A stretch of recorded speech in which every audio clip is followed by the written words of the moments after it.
live from the desert in Phoenix, Arizona, or just outside the beautiful city of Phoenix, Arizona. It's the Pultz Poppers 150, brought to you by NASRA 360 Racing Network for the SimRacerHub.com Truck Series. My name's Tyler Dimmer. Joining the booth with me, Will Taylor, our producer, Adam Flieger, behind the scenes, making everything work for you tonight. Will, we were talking a little bit off air before we got this broadcast going, talking about how this track presents a lot of unique challenges to the drivers. And I said it kind of reminds me like a Pocono with the way these three corners race a little bit differently. What say you of what we have on store for these drivers tonight? Ooh, man, I am excited for this race tonight, Tyler. I'm excited because I think this is going to be the most technical drive these drivers have had to face all season long. Based off the laps you were running in your practice truck here tonight, it's going to be very tight on the corners. It's going to be a lot of tire management as well, with only 4 sets they have in the garage here tonight. We look back at Pocono. Brady LaBeouf won that race. Unfortunately, here tonight, he is under the weather and won't be racing with us. But look for those guys who finished inside the top 5 at Pocono to run really strong here tonight. When you look down on this Phoenix Raceway, you see just how different of a track this is. And this track underwent some serious renovations in the late 2010s, where you see now the start-finish line used to be where the backstretch is off of turn 1 and 2 going towards the dogleg. Now the backstretch is now the front stretch, and the front stretch is now the back stretch. So these drivers are going to approach this race a little bit more differently, and with that change came a new pit road. It's a much longer pit road. It's a lot more difficult for these drivers to get on and off of, and if we see green flag stops late in this race in Stage 3 because of that tire wear you mentioned, Will, it's going to present a very unique challenge to some of these drivers tonight. Oh, for sure. I think that's going to be one of the most technical aspects of tonight's race. I was able to speak to a couple of drivers before we came on air here tonight, and that's one thing they're very focused on. In fact, I'll name the team. It's HD Motorsports out there. That's their main focus here tonight, how to strategize those tires. Because Brady, or Ian, we talked about, or Tyler, we talked about it here. With only 4 sets, it's going to be very technical, and we talked about how to take these corners here. You either brake or you can let off. But taking the letting off approach, you're really going to eat up those tires here tonight. And it's really going to be one of those things. In my opinion, I think we're going to see a lot of cautions here tonight.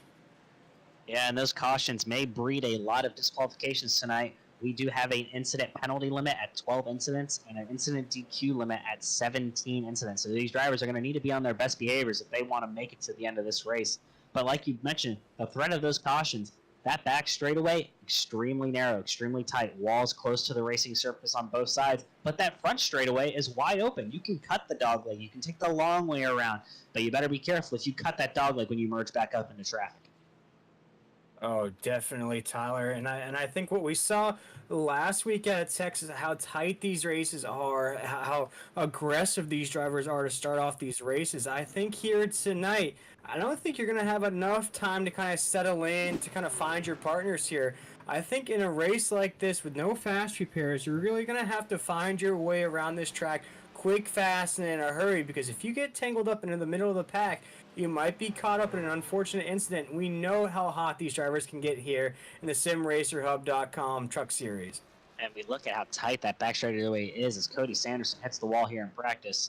The damage in practice does not matter. It does not carry over into the race, as now we're going to watch that number 3 machine of James Lowry running some laps here on the outside. But that wall comes at you really close, really quickly here off of 1 and 2. And I mentioned that when I was doing my practice laps, Will, I lost a little bit of focus for a second and smacked the wall off 2.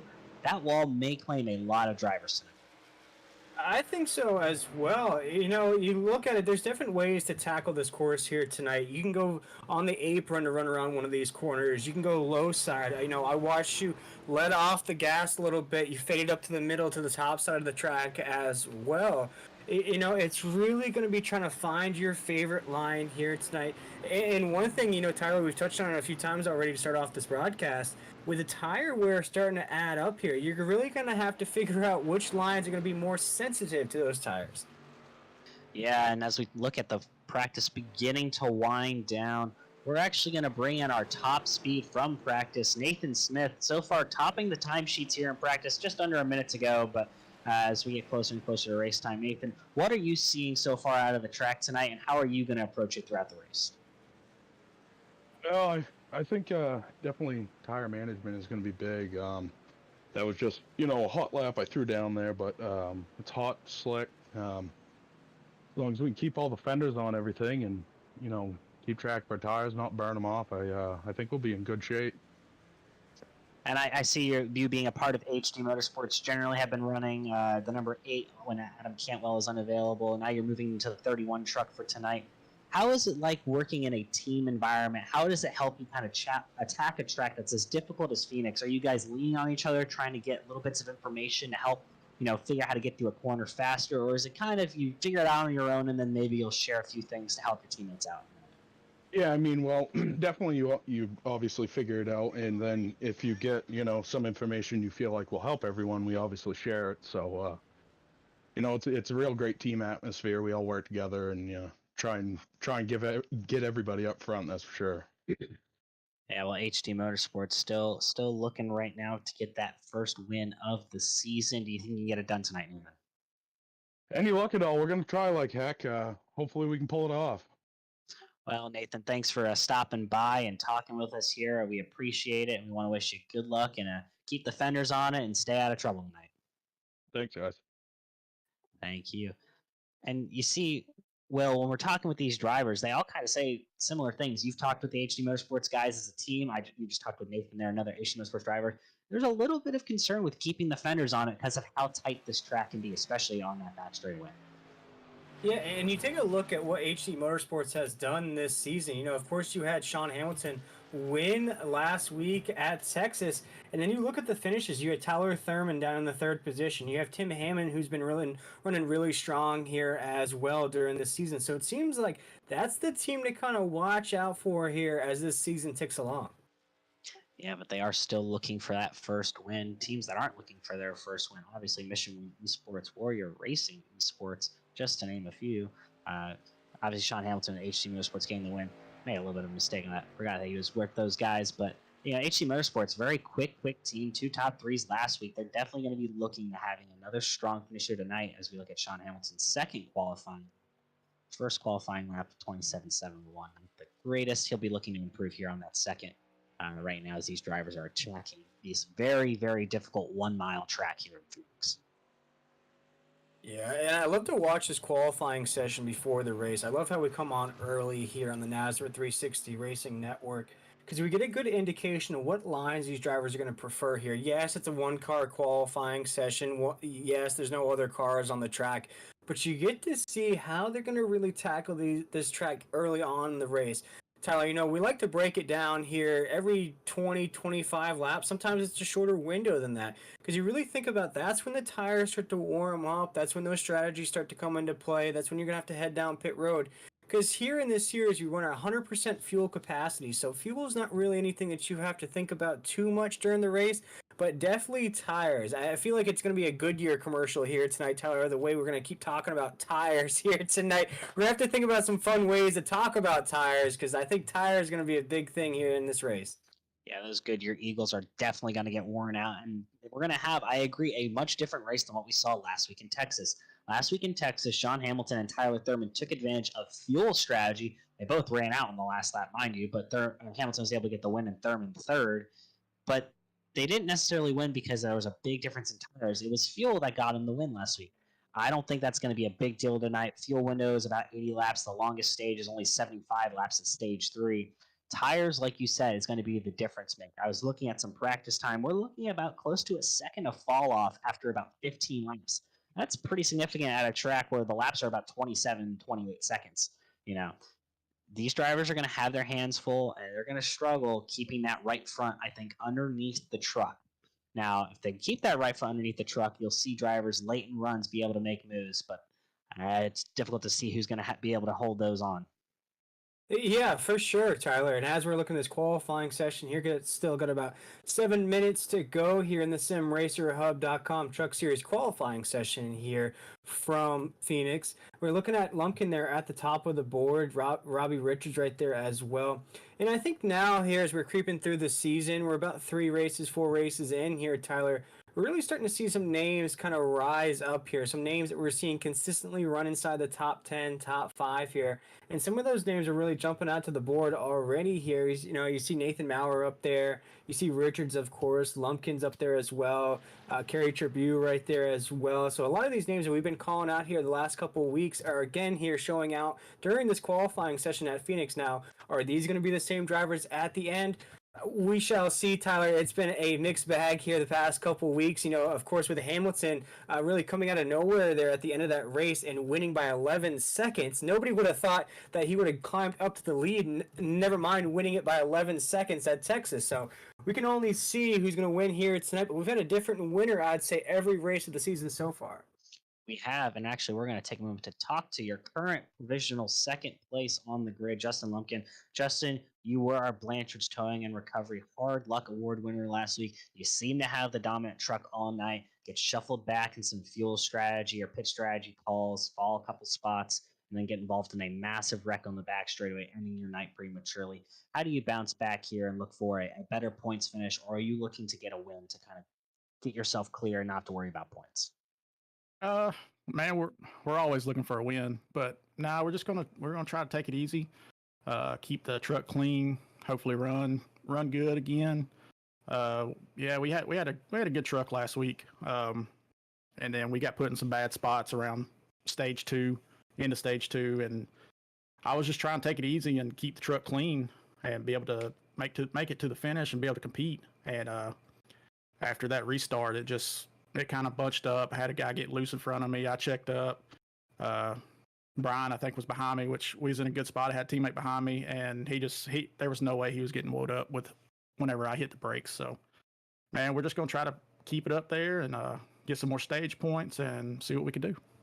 And you talk about that Sick With It Motorsports teammate there of Brian Chu, but your other Sick With It teammate of Adam Newbert finished second last week. He was battling up there with you for, it seemed like, the lead for most of the first stage and second stage. Are you expecting to see more of the same tonight with you, your teammates, even yeah, Zach man. in the mix? Yeah, Adam, myself, Zach, Brian, man, we put together some fast trucks. We work together real well. We may not be the dominant force like we were last week tonight, but I think we'll be up there competing for a top 5. Zach shows speed every week. Brian shows speed. So if they can just catch some luck, I think they'll be up there as well. Well, we appreciate you taking some time with us here tonight, Justin, before the race to talk about your Sick With It Motorsports number 18, and obviously your 3 teammates who have definitely shown out really well so far. So we want to wish you luck, and hopefully you won't be the Hard Luck Award winner this week. You'll actually have a solid finish to bring home and maybe even a win. Yes, sir. I appreciate it. Awesome. Thank you so much to Justin Lumpkin for talking with us here pre-race. Well, you kind of see teammates, they kind of had different approaches. Justin Lumpkin talks more about how well they work together. It seems like the HD guys talk more about how they try to figure it out themselves and then work together. I think we kind of see that throughout, that teams have different styles of working together, but those are 2 teams that find their way to the front at the end of these races.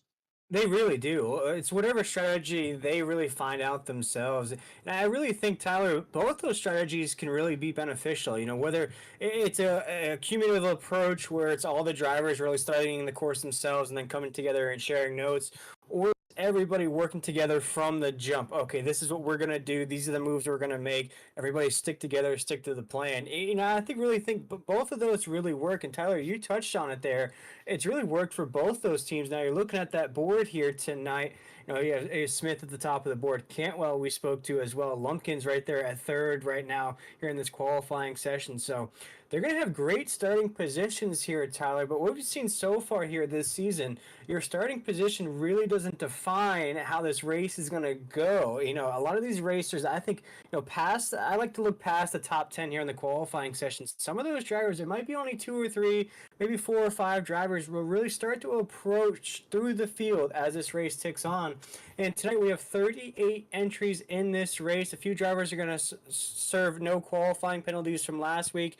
A few drivers will be missing from action here tonight, including Tim Hammond, who's been running really strong for HD Motorsports, as well as Brady LaBeouf, who's ran really strong as well. So those 2 drivers won't be racing here tonight, as well as a couple of guys who'll be serving penalties from last week.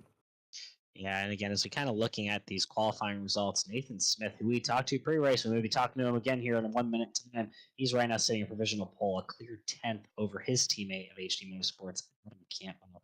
Looks like Tim Hammond's had some difficulties with the session. Unfortunately, he will not make a start tonight at 69 truck. So that's an unfortunate early in his night. But that's the nice thing about these NASRA racing leagues we have is if you have issues, you have a drop race you can rely on. Some of these leagues we even have 2 drop races you can rely on. So Tim Hammond will have to use a drop race tonight. Unfortunate for him, but not the end of the world as he's currently 3rd in the point standings outside of the 3 drivers who already have wins tonight or on the season. Yeah, it's not going to be the worst thing for Tim Hammond there. We wish Brady LaBeouf all the best to get well soon, as well as he is under the weather. And Brady had been really coming on strong here these past couple weeks there in that 9 truck, but we wish him all the best, and we hope he has a speedy recovery, and he's back here racing in the SimRacerHub.com Truck Series as soon as possible. But Tyler, looks like this qualifying session is wrapping up here, and we're about to go racing here at Phoenix. Yeah, and it looks like Nathan Smith from HD Motorsports will be your pole sitter tonight with a 27.307 pole time. Adam Cantwell will have a 27.417. He'll round out your front row. Justin Lumpkin, who we also talked to, 27.473 sitting in 3rd. So, well, I mean, 2 of the drivers we talked to pre-race go 1st and 3rd right now in qualifying. Maybe a little bit of a reverse broadcaster's jinx. We'll have to wait and see how they finish tonight. Yeah, and you look at Smith's qualifying time right there. I just double looked at it. He ran a 27.3. The next driver in Cantwell ran a 27.41. So that's about 11 tenths of a second faster there. We've seen those tenths of a second make way for fast speed here tonight. So watch if you can maintain that here in the next, in the first 20-25 laps. Yeah, and we're actually going to bring our pole sitter back in the booth. Nathan Smith, we talked to you once tonight. We're going to talk to you again because you are a pole sitter tonight. I mean, dominant car in practice, pretty clear over the field in that hot lap. You put out another great hot lap, a 10th clear of 2nd. Are you feeling extra confident, especially now that you have some clean air to work with here in stage 1? Yeah, I'm feeling pretty good. Hopefully we can get away and just, break away and stay out of the mess behind us because I'm sure all these guys are going to be fighting hard to get up to the front. So helps I got a teammate by me, and hopefully we can just take off.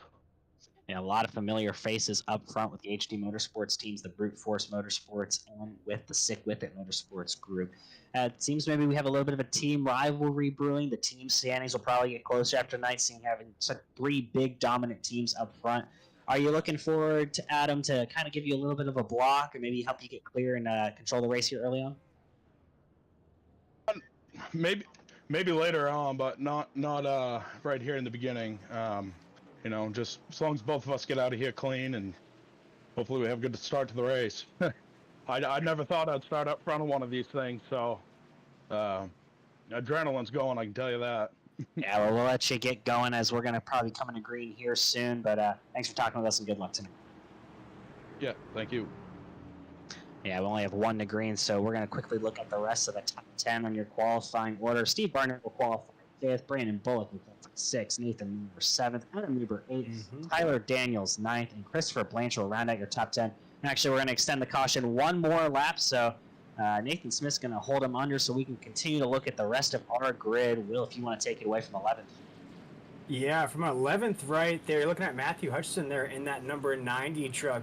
Been really trying to get the momentum going here in the SimRacerHub.com series. We'll see if he can do that here. But after Matthew Hutchinson there in the 12th position, we're looking at 13th position right there, the next page of the starting grid after Matthew Hutchinson. For the folks at home, we'll look at it here. Of course, we're looking at Ron Hunter right there, and we're also looking at Kerry Tribune. We're going to start side by side. We're looking at right there the next sheet of drivers there. I can't see it on my screen. If you want to take it over, Tyler. Yeah, we got Sean Hamilton, followed by Zach Hartwick, Charles Keller Jr., Kyle Hess, Brandon Brunson, Cody Knott, Dan Matthews, Jason Morales, James Lowry, Michael, Jonathan Wiley, Jason Stevenson, Dan Hagan, Cody Sanderson, Curtis Rogers, Michael J. Boyd, Brian Chu, rounding out your qualifiers, and then we have Donnie Lyons, Tyler Thurman, Travis Burtzer, Raul Meza, Brent Wilvers, and Keaton. Rest of your field. 150 laps here at Phoenix. We're about to go great. Nathan Smith about to take him to the Geico restart zone. We're about to get this one underway early on here. These drivers are ready to rip them out here in the desert. Nathan Smith, green flag, underway in the Pultz Poppers 150 at Phoenix. Yeah, as Nathan Smith's going to take us down into corner number 1. You see how chaotic and crazy that corner number 1 can be right there. This is technically corner number 1 right here, Tyler, as you were telling me off air. As we're coming around 1 and 2 right now. So Smith is our race leader heading down the slanted straight there. Yeah, Nathan Smith gets well clear of second and third there. Justin Lumpkin, Adam Cantwell, who are going to battle it out. Lumpkin on the inside of Cantwell. Cantwell's going to shoot way up the track, going to lose all his momentum off. Lumpkin's going to try and cut the corner and get clear of Cantwell here before they enter turn number 1. And I don't know about you, but probably some of the fans as well. It's a little bit difficult for me to call that turn number 1 after playing the old NASCAR 05 video game on PlayStation for the longest time, where that was turns 3 and 4.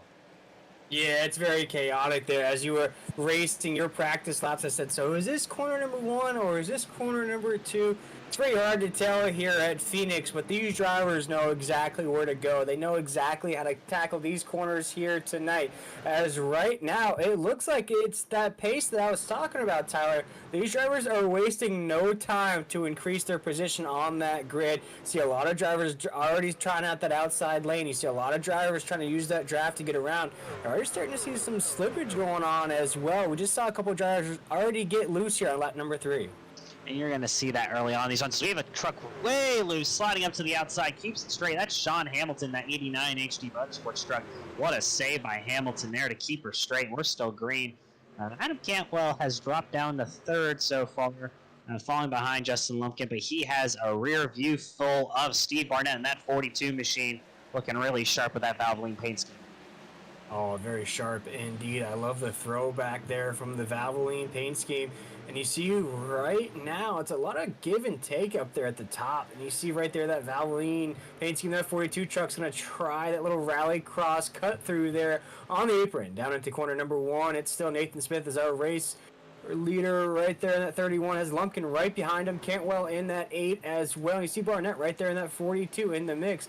But you see Smith, though, Tyler, he is starting to hit his lines here pretty crispy at Phoenix, and he's starting to separate there in the lead. Yeah, he's pulled out to almost a full second lead over Justin Lumpkin. We'll call it a full second lead now. 1.028 at the line this time by. Nathan Smith looking quite comfortable. Clean air. Don't really know if Lumpkin's pushing that right front. We don't know what Nathan Smith is doing to his right front of his truck still early on in the run. We'll see in about 10 to 15 laps time on who really saved those times, how well they're going to be driving to the end of this stage.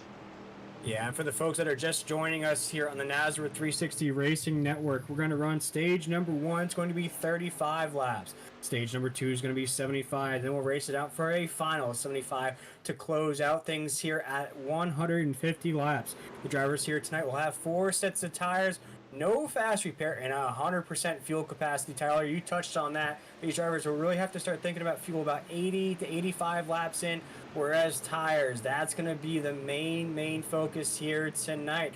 I think you got to really start to divide that by 4 by each stop and try to press the issue as much as you can to get all 4 sets in. Caution is out. We'll have to see where that is. Brandon Broadfoot probably seems to be involved. He's already commenting on it. We're going to check the on the pole instant replay here. First caution of the night. I think it's going to be behind this group. I believe all these drivers are fine. And no wreck there. We're looking to see what may have happened here. Bring out our first caution. Once we get that replay to you, we'll let you know. Here's a better look at it. You see right here, Tyler, heading down into the corner. We're side-by-side racing. You see Brendan Bradfoot right there in that 24 is going to briefly touch the wall. Oh, man, that might be a little bit of iRacing right there. Yeah, Brandon Broadfoot hits the wall, and Jason Morales, he disappears, but we know he hits the wall quite hard. Brandon Broadfoot's also going to hit the wall. Looks like Broadfoot just slid off the corner a little high, and that's going to drive him up into the wall, and that's going to drive Jason Morales down into the wall as well. We'll get a better view here. You see right here, as this builds up, Brandon's going to briefly, it's going to overcorrect, come back to the wall, make contact. That's a hard contact, even though we're watching slow motion. He's going to come down on the track, and it looks like iRacing is getting him loose there, and he makes contact with the car or the truck on the inside. It looks like Brandon was trying to save it, and then iRacing just kicked in and said, no, you're too close, and then automatically he got sideways. Yeah, I'm looking at Jason Morales right now on he has some significant damage to the left rear of that number 5 machine. Unfortunate start to Morales' night. Already involved in an early incident here on, I believe, lap number 8. Morales, that number 5 for Mission 1 Esports, hasn't had the start to the season he probably wants. Another truck goes hard into the outside wall. Uncertain of who that was, but that may be Dan Hagen. Yeah, that is the Dan Hagen 39 machine. He goes hard into the outside wall. So a couple of drivers already having big issues early on.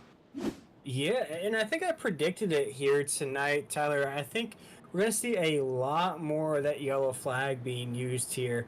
Whether it's drivers getting loose as these tires are starting to wear down, whether it's drivers scraping that topside wall. Now, you talked about, Tyler, when you ran here, you lost focus for just a split second, made contact with that topside wall. And what that tends to do with no fast repairs, that damage starts to build on that truck.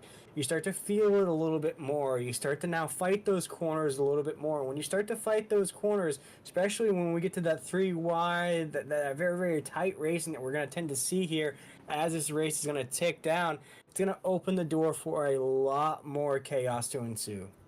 Yeah, Brandon Broadfoot was given an EOL for hitting the wall and coming back across the track. Maybe a little bit of iRacing, but unfortunately, probably also a little bit of driver error and how that came across before making contact, I believe, at the number 5.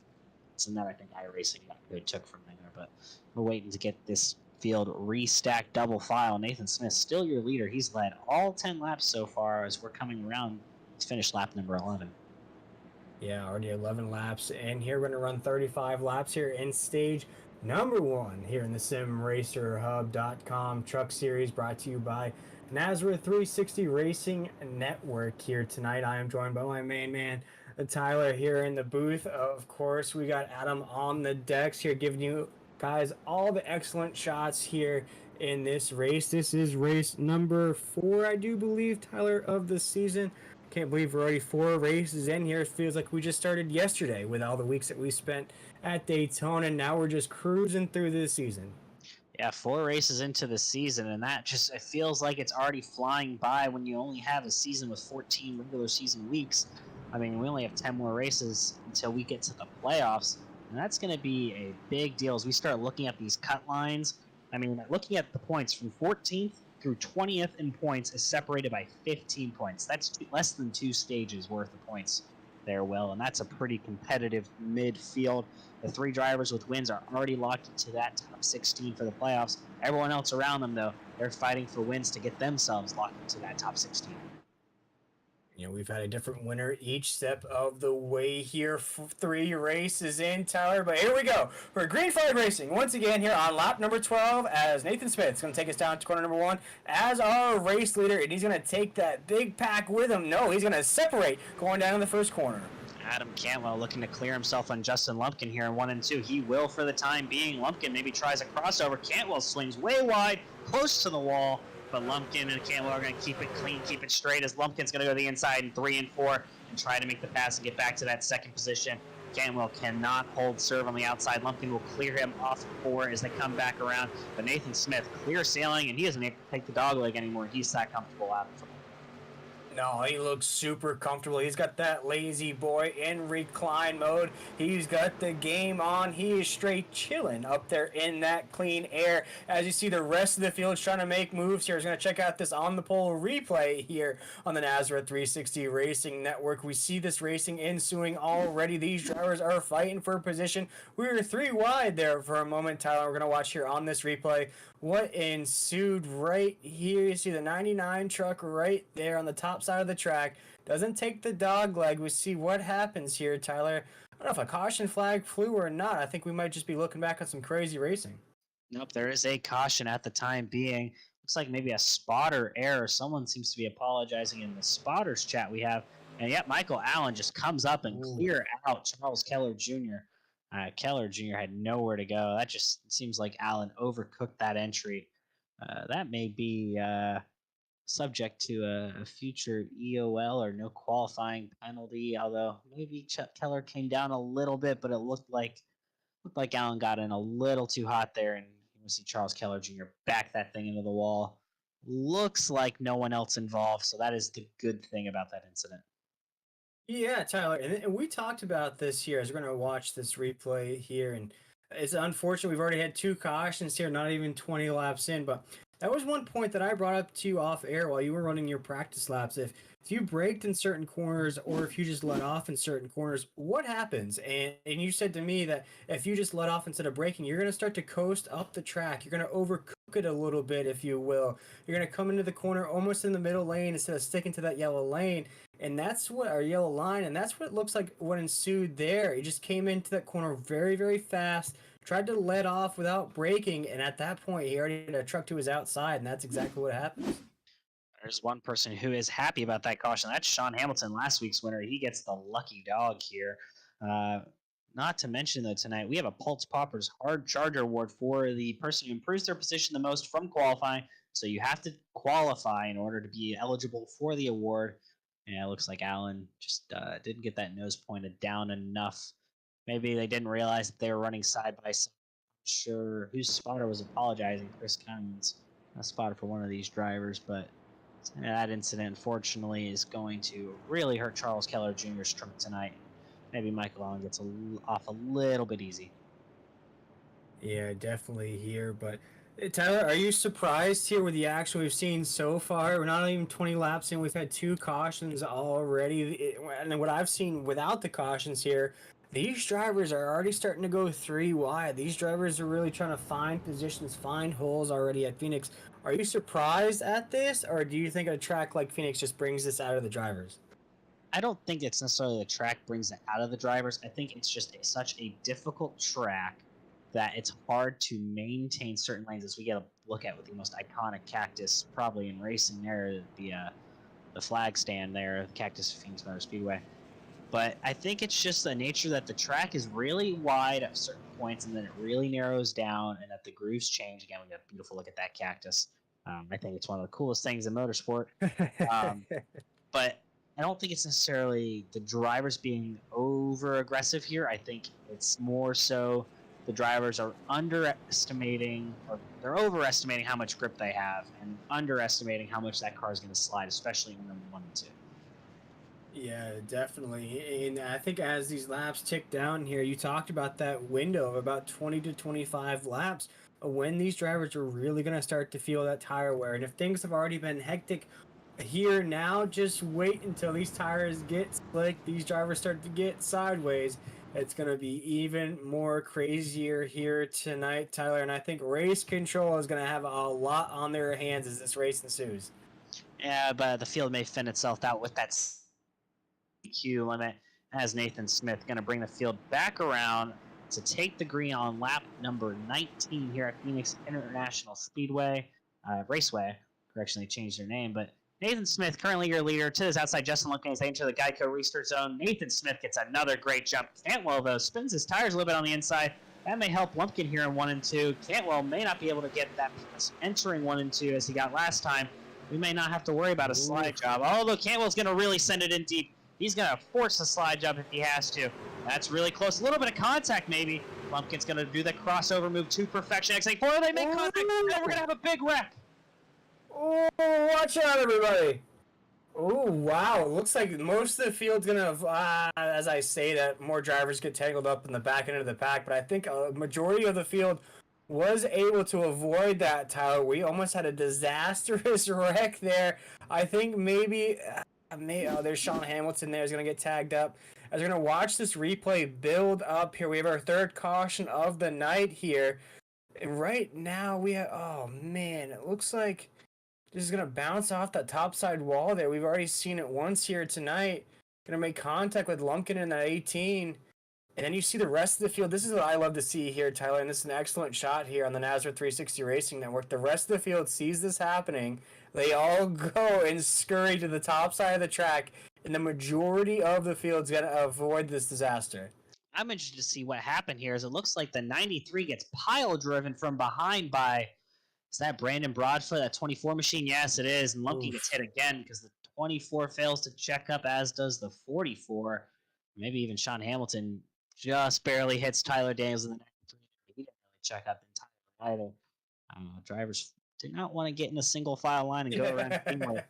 And Justin Lumpkin, we talked to him before the race, hoping he'd get a better finish. But that's going to be a quick end to his night as he destroyed that inside wall.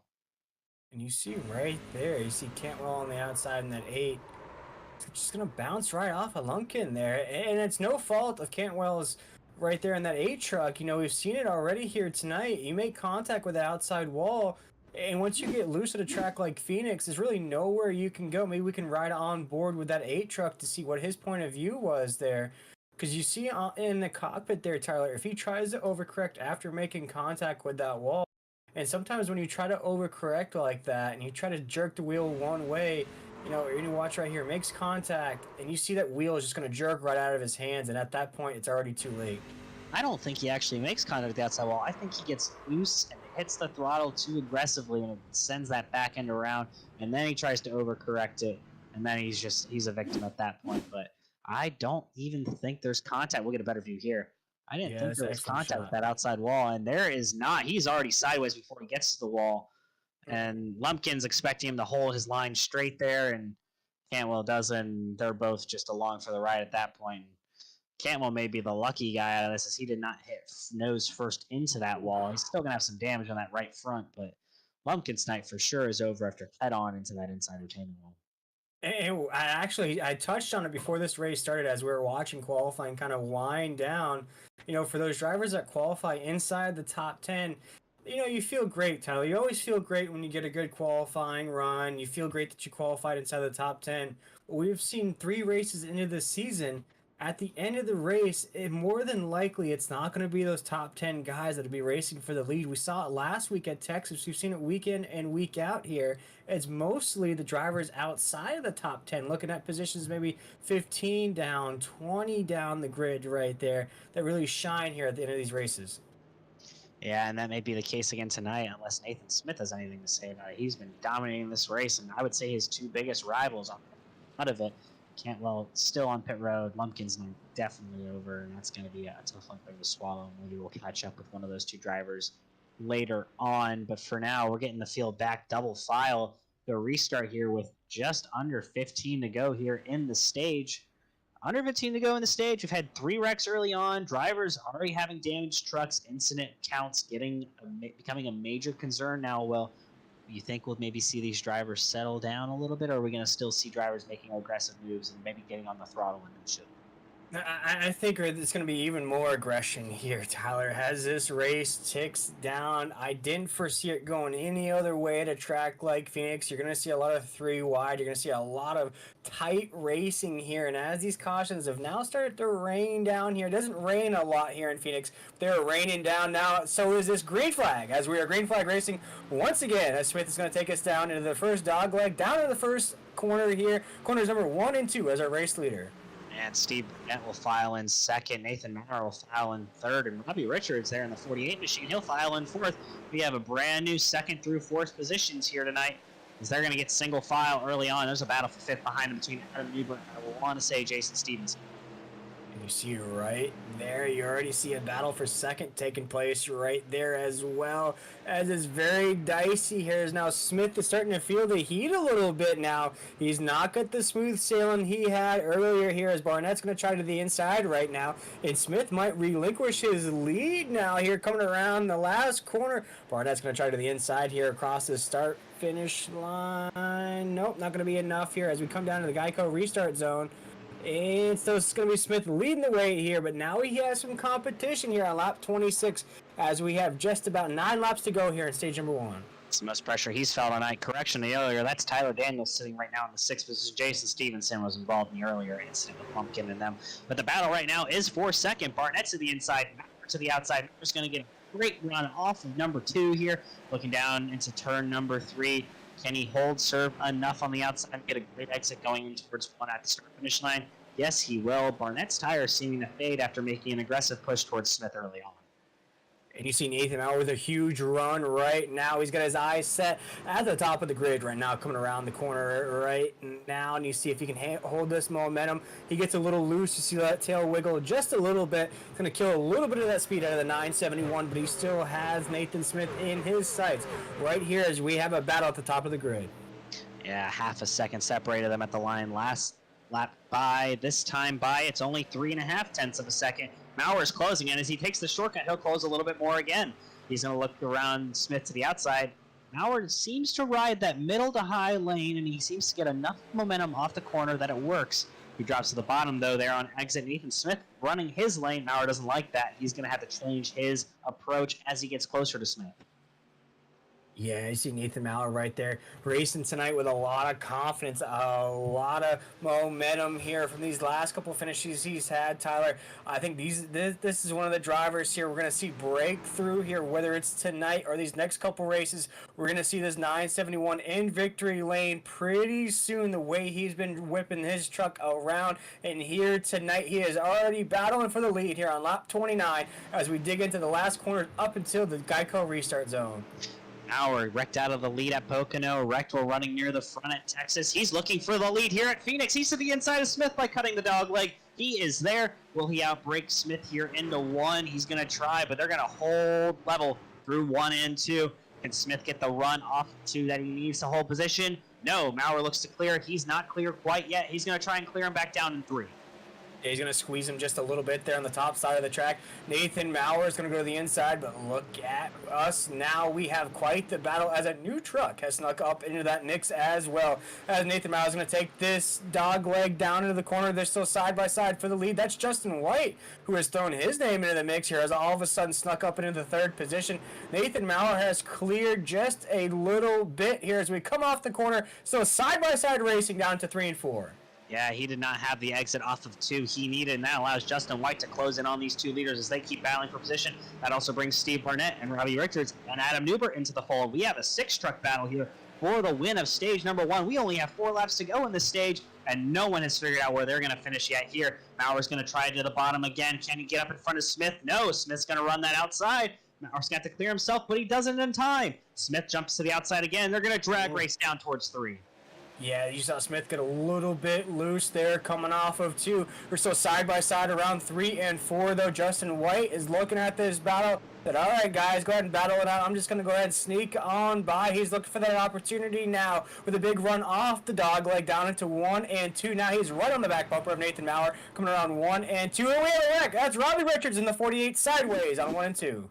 Now Richards goes around, and that's going to bring out the caution to see where they place the leaders, because this will be the end of the stage. So they come to lap 34, and then it'll be lap 35. We'll have to see what happened here to Robbie Richards. Does he get clipped, or does he just lose it on the transition here?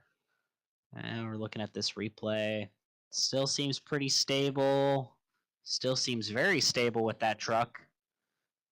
Not really sure what happened here. Oh, a little bit of contact with Newbert, and around goes Richards. He locks it down. A little bit of a bump on that right, but I think he'll be pretty fine here. He'll be pissed off that he loses so many spots, but regardless, we have a new leader, and that's Nathan Mauer. Yeah, from what we saw to start off the race here tonight, we saw Smith up there just cruising around, having a great race, very calm up there. Then all of a sudden here to close out the stage, we had about a 6-truck battle there at the top. We see Nathan Mauer, though, really hold that momentum, really keep hitting those corners. New Smith was to the outside there as we're watching the 48 truck.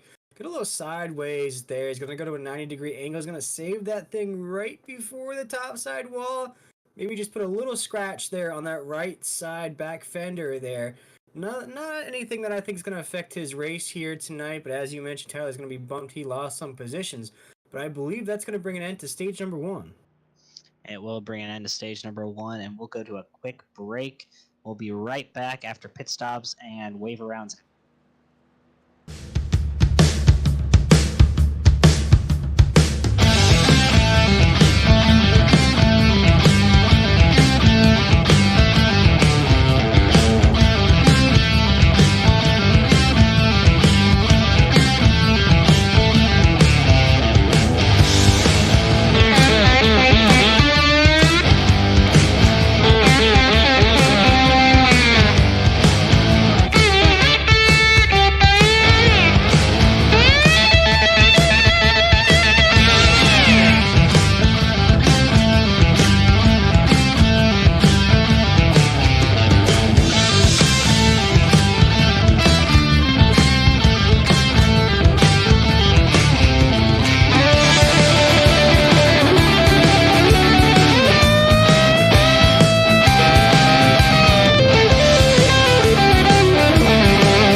And we are now joined by your stage number 1 winner, Nathan Maurer. Nathan, you had a little bit of a challenge the way the last 2 races have gone. You were up front a lot, but just didn't really pan out the way you wanted to. Got the stage win. How are you approaching stage 2? I'd rather get rid of these stage wins and get a race win, but I love this track, so I don't know. I kind of wish we didn't get that yellow there. Fun racing Nathan there. At the end of that run there, I just scared to send it in there in one of the turns and clear him. Don't want to wreck one of us, but I just gotta stay up front here. And that last stage, with only going to be one set of tires left, that final stage, it's going to be hard whether to take tires or not if you get an early caution. So it's going to come down to pit strategy there, that last stage. If we can come out on top and pick the right one. All right, well, wish you good luck, and we'll let you get back to your team as we get going. Get ready to start stage number 2 here, but again, congrats on the stage win. Thanks, guys. A quick little chat with our stage 1 winner, Nathan Maurer.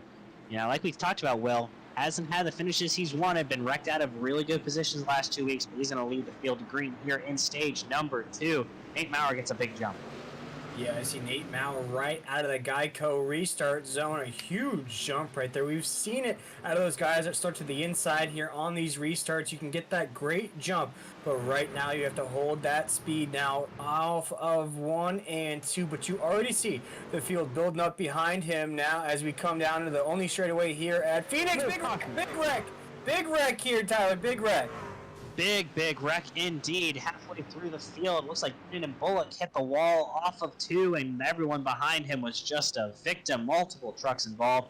Looks like 3 trucks already with expired engines. It's probably going to be easier to tell you who's not involved in this wreck. Yeah, absolutely. And Bullock there in that 17 truck has been racing really strong here the last couple of weeks. Maybe one of those drivers, like you mentioned, Tyler, is really get tagged up here late, running strong, has had a really strong truck. Didn't look like it was his night here tonight at Phoenix the way he had been running here on the back end of this pack. But you see, we'll have to rewind it just a little bit to see how this builds up, because it looked like it had been building up there for a while out of corner number 3 right there. We're going to watch the 17 truck of Bullock. A little bit on the top side lane there, a little bit to the middle there, Tyler. As you see, he's getting sideways already. Yeah, he was sideways, exiting the corner, comes back down, hits. I'm not sure who that truck is behind, but the 86 machine right behind him, just nowhere to go. Collects the 17. The 6 avoiding Zach Hartwick, I believe, is in that 6 machine for Sick With It Motorsports. Oof. He hits the inside wall. He goes upside down. He gets hit by the 35 of Ricky Allen for Hoosier Daddy Motorsports collects. Jason Morales involved in another incident tonight. Robbie Richards gets spun late to end that first stage, is back in the pack, and he is involved in this wreck as well, taking out a lot of drivers who were near the front at points in time in this race here in that big wreck. Yeah, and you see a lot of smoke coming from the hood of a lot of these trucks involved, and what that indicates to me, Tyler, is that these nights are done for a lot of these drivers here involved in this. Now, of course, no fast repairs here in the SimRacerHub.com Truck Series, and what that means is that, folks, is that once you get damage on the race car, or those engines blow, or you have insurmountable damage, there's no repairs. You can't get that truck back onto the racetrack. You can't race it anymore. You have to retire with the position that you have there on that grid. And unfortunately for a lot of these guys here tonight, they were just starting to build up momentum there at the end of stage number 1.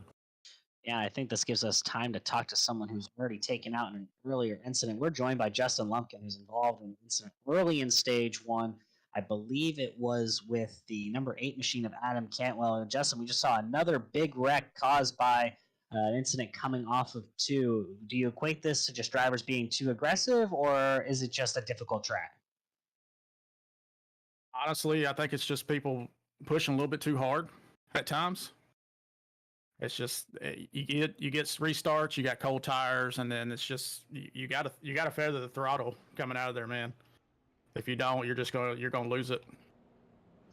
Yeah, as you see your teammate Adam Newbert running in the 5th position, Brian Chu not having the night he's won so far in the 19th position. You're still sticking around offering those guys tips and tricks and advice. How do you talk those guys through the remainder of this race, especially with yourself being so many laps down? Just going to encourage the best I can. See what we can come out with, Brian and Adam. Maybe they can bring it home. I know Adam's fast. Brian's pulling some strategy, so we'll see what happens.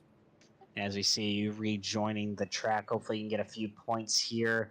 salvage a little bit of a point tonight, despite the earlier incident, but you may be able to salvage quite a few points with the way these wrecks keep happening, Justin. Yeah, we'll keep going. We don't ever give up, so we'll see what we can do.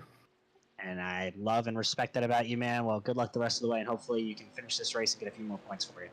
Appreciate it, guys. And when we hear Justin, I mean, he has a different take than some of these drivers do, and it's just, I agree with him. I think it's drivers pushing it a little bit too much too early on cold tires. Yeah, I really think so too.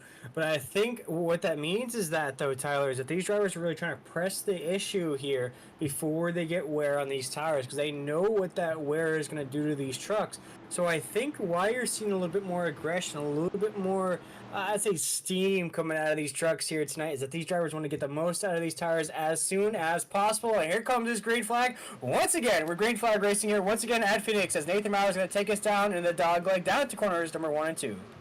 Yeah, as you see Adam Newbert for that Sick With It Motorsports entry, trying to get fourth position away from Steve Burnett. Justin White, though, has moved into the second over Nathan Smith. Nathan Smith falling back after dominating much of this race early on. Yeah, Nathan Mauer is going to take us down to 3 and 4. Still our race leader there. Has Justin White right there, that 28 truck. Has Smith right there as well. Smith is trying to get right back up to the top of the grid there, that 31 truck. We'll see a lot more movement now on the low side of that grid. As now Nathan Mauer has some pressure on him, as you see right there. Smith's to the inside of Justin White around the corner. We have a battle for second. 3 drivers who did not qualify are now inside the 10. Tyler Thurman, and Ricky Howland. Oh, it's another spin there. 38 is around. 60 collides with them, and we're going to have another caution. And there are more wreck. Oh, and Brian Chu's involved. And why are we... that's a shame. And Matthew Hutchinson's involved in that 60 as well. A lot of drivers are going to get tagged up in almost the same spot we had our last caution there, Tyler. It's just drivers are getting loose here. They're trying to press the issue there on that gas pedal coming out of these corners. And I saw it when you ran the practice laps. As we're going to check out this replay here on the NASRA 360 Racing Network to see what brought out, I believe, our 4th caution or 5th caution of the night here, Tyler. We're going to see here what happened if it's just another case of just one truck getting loose and the rest of the dominoes fall. We're going to check out this breakdown here. As a 38 truck, I saw him getting sideways here. Coming out of the corner there, Tyler, the 38 looks like he's already lost it before he even exits the corner. Yeah, Dan Matthews is getting loose. It's a little bit slicker there on the bottom. You see his back end coming around. Doesn't help that he's losing a little bit of air because of the 95. But that's not the 95's fault. That's 38's problem he has to deal with. He's going to try and save it, and that's going to be an overcorrection straight towards the outside. Wait to see who makes first contact with Dan Matthews at 38. The 3 machine gets through just barely. Oh, he corrects it back to the left. That's going to confuse everyone behind him. And Michael Allen's the first one there in that 60 machine. And that's just that's a rough way for this race to go. The 51 gets driven into the wreck. I want to say about Jason. Cody Knott tries to 7. Yeah, Cody Knott tries to go to the outside, just pile drives. Charles Keller spins out into the wreck, trying to get on the brakes. 81 of Michael Boyd drives into everyone. The 44 of, I'm not sure who that truck is. Brett Wilvers spins out trying to not hit anyone. Just calamity corner turn number 2 has been.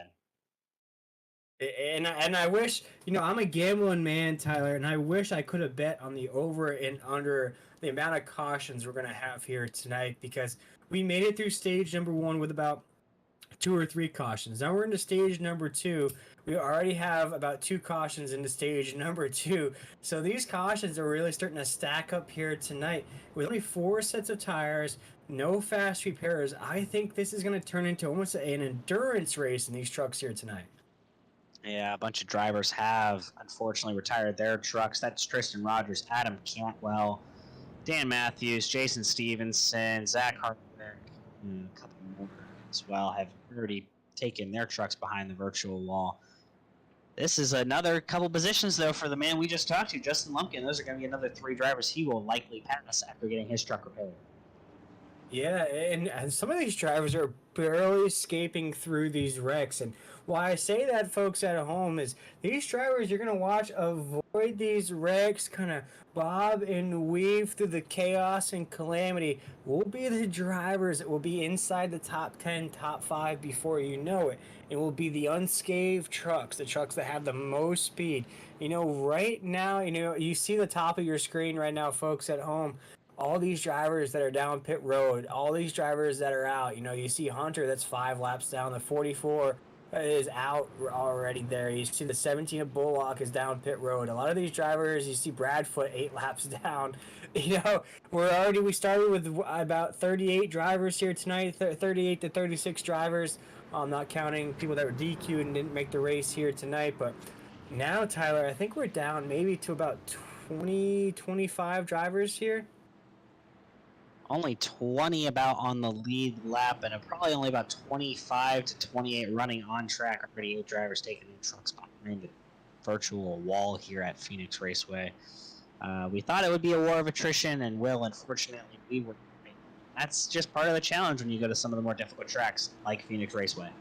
Yeah, it's very difficult indeed, but Nathan Maurer there has found the easy way here tonight at Phoenix as we're cruising up through the Geico restart zone, see if he can get another big jump here as his green flag is waving once again here in the SimRacerHub.com Truck Series, and we're coming around the dogleg down into corner number 1 as Nathan Maurer as our race leader. Nathan Smith's going to jump all the way to the bottom, try and cut the dogleg. That's going to allow Justin White to go underneath him, and we have another spin. Caution is out. We are already wrecking into turn 1 and 2 again, and they're still spinning. They haven't yet figured out why they're spinning.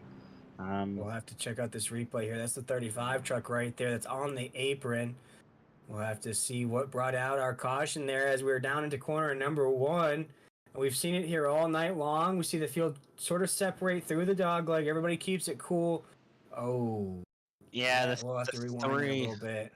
Looks like the 3 truck of James Lowry misses the corner and spins Ricky Allen. That 35, I believe 35 is Ricky Allen. Yes, it is. So we'll get a better view here. Yep, just a really aggressive entry from the 3, about a length and a half back, and a half a length. We'll give him a little bit more of a benefit there. You see right there the 3 truck, Tyler, and yeah, 35's taking the wide angle, trying to get to the. He's clear of the 3 when he starts his corner. That's kind of his corner there. 3's being a little aggressive here on that restart, and that's going to send the 35 sideways. Maybe a preemptive caution by Otter Racing, but I think he's going to get sent around a little bit more here by the 14 Blanchard. Now, my question to you, Tyler, is we're going to watch this replay here. We watched what brought out our caution as we're heading down to the corner there. Is there anything that the 3 truck could have done there? I mean, of course, you could have gotten on the brakes. You could have tried to check up as much as possible. But in a situation like that, is the 3 sort of just locked in that lane, even though he came in that corner a little bit too hot? Is there anything that he could have done to avoid that? I think part of the difficulty with racing at Phoenix is understanding that where you enter a corner from is going to drastically change how deep you can get into that corner. You can be far more aggressive entering 1 and 2 if you are on the outside like Ricky Allen is there. If you are on the bottom, there is not enough banking there in 1 and 2 for you to be as aggressive entering the corner. You have to get on that brake pedal a little bit to keep that truck down there if there's a truck to your outside. Same can be said for 3 and 4. If you are too low on entry, you have to make sure that you are using the brake appropriately or you're going to wash up. There's not a ton of banking at Phoenix. There's a little bit more in 3 and 4, but that lane also doesn't have as much grip because it's a tighter radius. So that's something these drivers are just going to have to learn when driving at a track that's as difficult and challenging as Phoenix. It's not the easiest track at all. It's extremely technical, and these drivers are really seeing how challenging this place can be. Yeah, it's been a challenge indeed, and we want to thank everybody for tuning in here tonight, watching this race here on the NASRA 360 Racing Network. This is race number 4 here in the SimRacerHub.com Truck Series. We're live from the virtual Phoenix Raceway here tonight, and Tyler, I know you're not the biggest fan of caution flags. We've had a few of them here tonight as that cactus is lit up like a Christmas tree here tonight with those yellow lights. You asked me the question there on that last restart about how you feel like this, or how I feel like this race is going to keep playing out. Do you feel like now the field is essentially cut in half? Do you think that the racing is going to tone down a little bit, or do you think this is going to be the pace throughout tonight's race? It may just be one of those nights, Will. It may just be. And that's frustrating for the fans. It's frustrating for the drivers, especially. No one wants to enter one of these races where we have such big payouts and such competition on the lines. End of year payouts are large. We paid out 10 positions at last week's race in Texas, so big fields, big payouts. No one wants to pace for 170. It's fun to absolutely no one. So hopefully we'll have a nice, good green flag run here to end stage number 2, as we'll have about 22 laps to go when we get the green in stage number 2.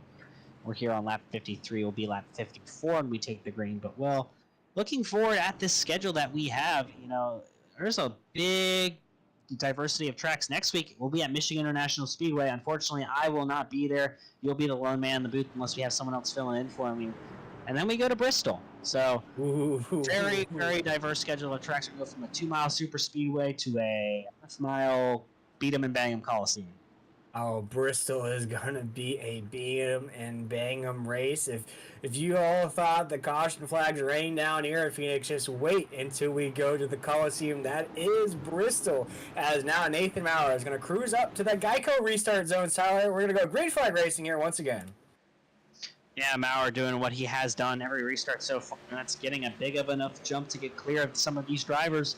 And, Maurer just continuing to control this race so far since he's gotten the lead away from Nathan Smith here near the end of stage 1. But Justin White has been slowly making his way up through the ranks, and he is hungry and he is fast. Yeah, there goes Justin White right there with a big move at the top of the grid to throw that back into the truck right in front of Smith. Smith is trying to get back up to the top of the grid, the place that he felt the most comfortable, the place he felt more relaxed, as Nathan Maurer is going to take us through the dogleg down into corner number 1 and 2 right there, as now Smith's going to go to the inside of Justin White. He's going to try to ride that draft coming off of Nathan Maurer to see if he can outtake Justin White, and that 28 is not going to be enough as we head down to 3 and 4. Smith with a big check up there underneath Justin White. Didn't want to get into him. He's going to back way out of that. That's going to allow Adam Newbert to slide up into third. Give third place to the Sick With It Motorsports lone surviving entry, it seems, at this point. Adam Newbert. He'll slide into third. Justin White's going to chase down our leader. And now Steve Barnett looking to the inside of Justin White here for fourth. Or not Justin White, Nathan Smith for fourth. As we have a lapped car, that's Robbie Richards in that 48 on the inside of the apron there. The leaders do a great job to avoid him right there as it got tight off of the corner there. Tyler, as we head down to 3 and 4, we have quite the battle brewing up here at the top of the grid. And look who's sitting there in 6th. Last week's third place finisher almost had the fuel strategy pay off and getting to finish. That's Tyler Thurman on the one machine for HD Motorsports. So HD Motorsports currently sitting 5th and 6th, but out front, it's Nate Miller with Brute Force Motorsports leading the way. Yeah, and you see a few of their drivers here in that stable have had a rough go of things to start off the race here tonight. Don't worry, folks, though, that stable is deep with iRacing competitors. That stable is going to be the stable to watch out for here this season. Doesn't matter what number is on the side of their trucks. Those trucks race fast at every racetrack we go to here in this series. As now we're watching Newbert there in that Ford truck trying to hold on to that third position right there. Has a battle on his hands right there coming off 3 and 4.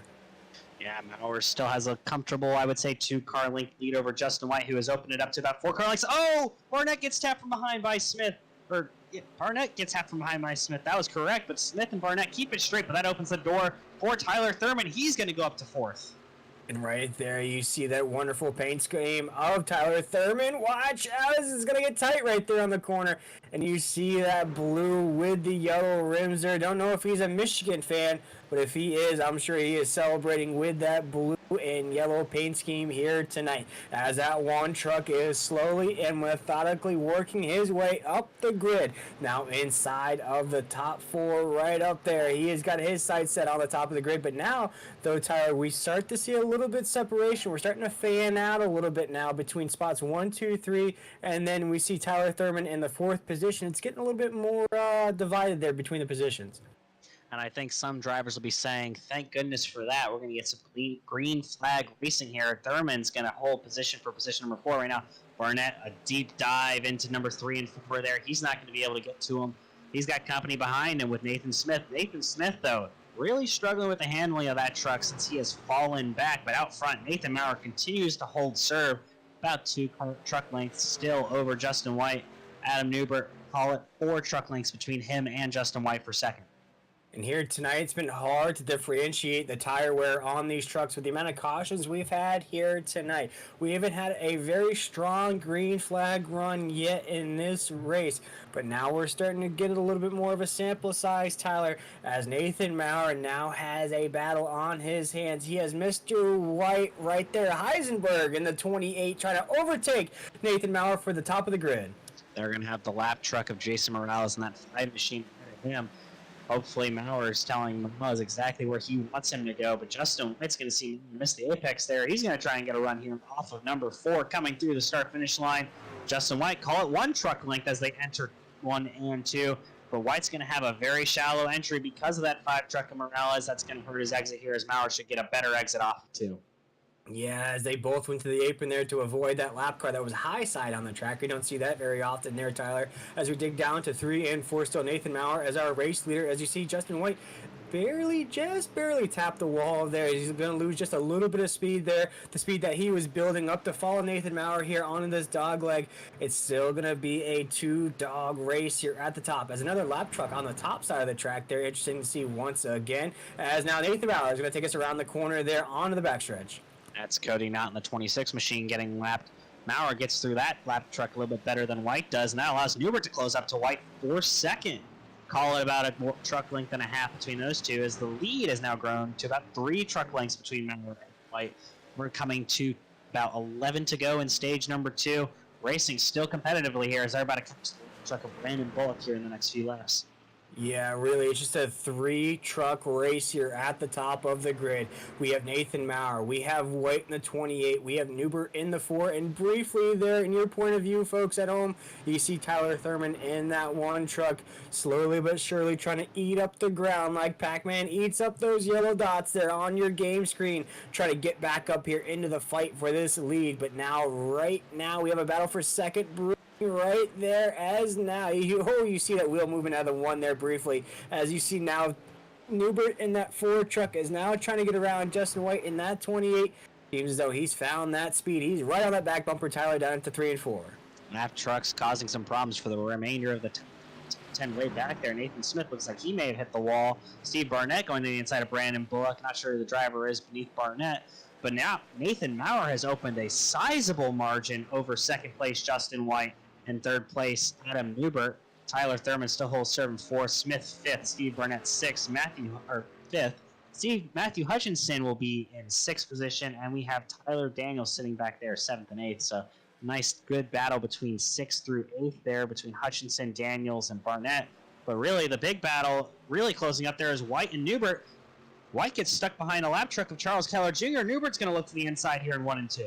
Yeah, he's right on that back bumper down into 1 and 2. He has that speed. He has that line. Now, whether or not he can get the job done here, he's going to follow this 28 truck around the exit of the corner. Down the backstretch here, down into 3 and 4. This is a battle for second here as we're wrapping up stage number 2 here. This is about the longest green flag run we've had here tonight, Tyler, as Newbert's still trying to chase Justin White down into the dogleg. 15 green flag laps have been run here consistently, and we're seeing about a second of fall off like we thought we would see. Drivers currently running around 28.6 laps. Maurer is trying to get around the lap truck of Brandon Broadfoot, who's had a rough night so far. That's the machine. If I'm Adam Newbert, I have to figure out a way to get by Justin White before this stage ends. Not because that 1 point really means something, but so I know how to pass a truck on older tires. He's going to get an opportunity to that lap truck of Brandon Broadfoot. Newbert to the bottom, cutting the dog leg. Can he get clear of White into 1 and 2? He's currently clear, and he will take over second position. Looking like Travis Pastrana in the World Rallycross Championship, taking those dog legs and making it work to his advantage. As now Adam Newbert in that 4 truck's going to overtake Justin White in that 28 for the sole second spot here, but still a lot of ground to go to battle for that lead. The 4 trucks might run out of laps here in stage number 2 here, as we have just about 4 laps to go here to round things out here at lap 75. As now Nathan Maurer still as a race leader, as now the field's starting to separate now, and we're mixing in a little bit of lap traffic here, Tyler. Things are now starting to get a little bit racy here at Phoenix. Yeah, I'm interested to see now that Adam Newbert has had clean air. How fast is he compared to Nathan Maurer? Lead last time was 1.383 seconds. This time by, it's 1.259, so he's about a tenth faster a lap right now, Adam Newbert, trying to chase down Nathan Maurer in that 971 machine. So we're looking at Sean Hamilton, who's had a rough night as well for himself, although he's still running 11th, so not as rough as some of these other drivers have had tonight. So still looking, though, at that race for second between Newbert and White, but they're still chasing the man out front. Yeah, they're still chasing that man. Mama, there goes that man with 2 laps to go here in stage number 2, Nathan Maurer. We've seen him, Tyler. You touched on it, how he's had bad luck, but he's had very good trucks here the past couple weeks. A driver with a lot of higher racing experience comes to this season with a lot of high hopes. And here tonight, he's been showing out in that 971 truck here as he's going to cruise around the corner here. He's going to get the 1 to go here in stage number 2. Yeah, actually, it'll be 2 to go. We finished at the end of lap 75, but Nathan Maurer still holding serve, 1.22 seconds ahead of Adam Newbert. So that gap hasn't really gotten any smaller. Maurer just running his line, being patient. Looks like he shouldn't have to deal with any more lap trucks the rest of this second stage. He'll get the 1 to go to the end of the stage this time by. Clean sailing to hopefully get his second stage win of the night here with Nathan Maurer. Yeah, Nathan Maurer has just looked at this track here tonight, said, okay, this is a tricky course. A lot of the drivers are going to have issues. Not me, though. I'm going to take this track on my own. I'm going to cruise around here. I'm going to hit these corners nice and crispy clean as he comes around here down the backstretch, Tyler. He's making it look just a bit easy here tonight, down to 3 and 4, as Nathan Maurer is going to cruise to the Stage 2 victory. Yep, Nathan Maurer wins stage 1, wins stage 2. We'll see if he can win the final stage of tonight's race and bring home that checkered flag, but dominating performance so far by Nathan Maurer. We'll be taking a quick break now that the stage yellow is out. We'll take a quick break, and we'll be rejoining you right after pit stops have occurred here at Phoenix Motor Speedway.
And we are back here at Phoenix Raceway. Nathan Maurer wins your first stage.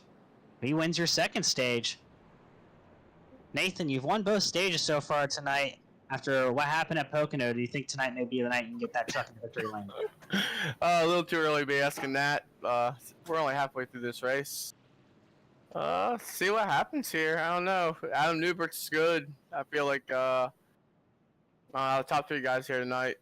I feel like Adam Newbert or me. Adam Newbert might have a little bit better long run truck than what I have.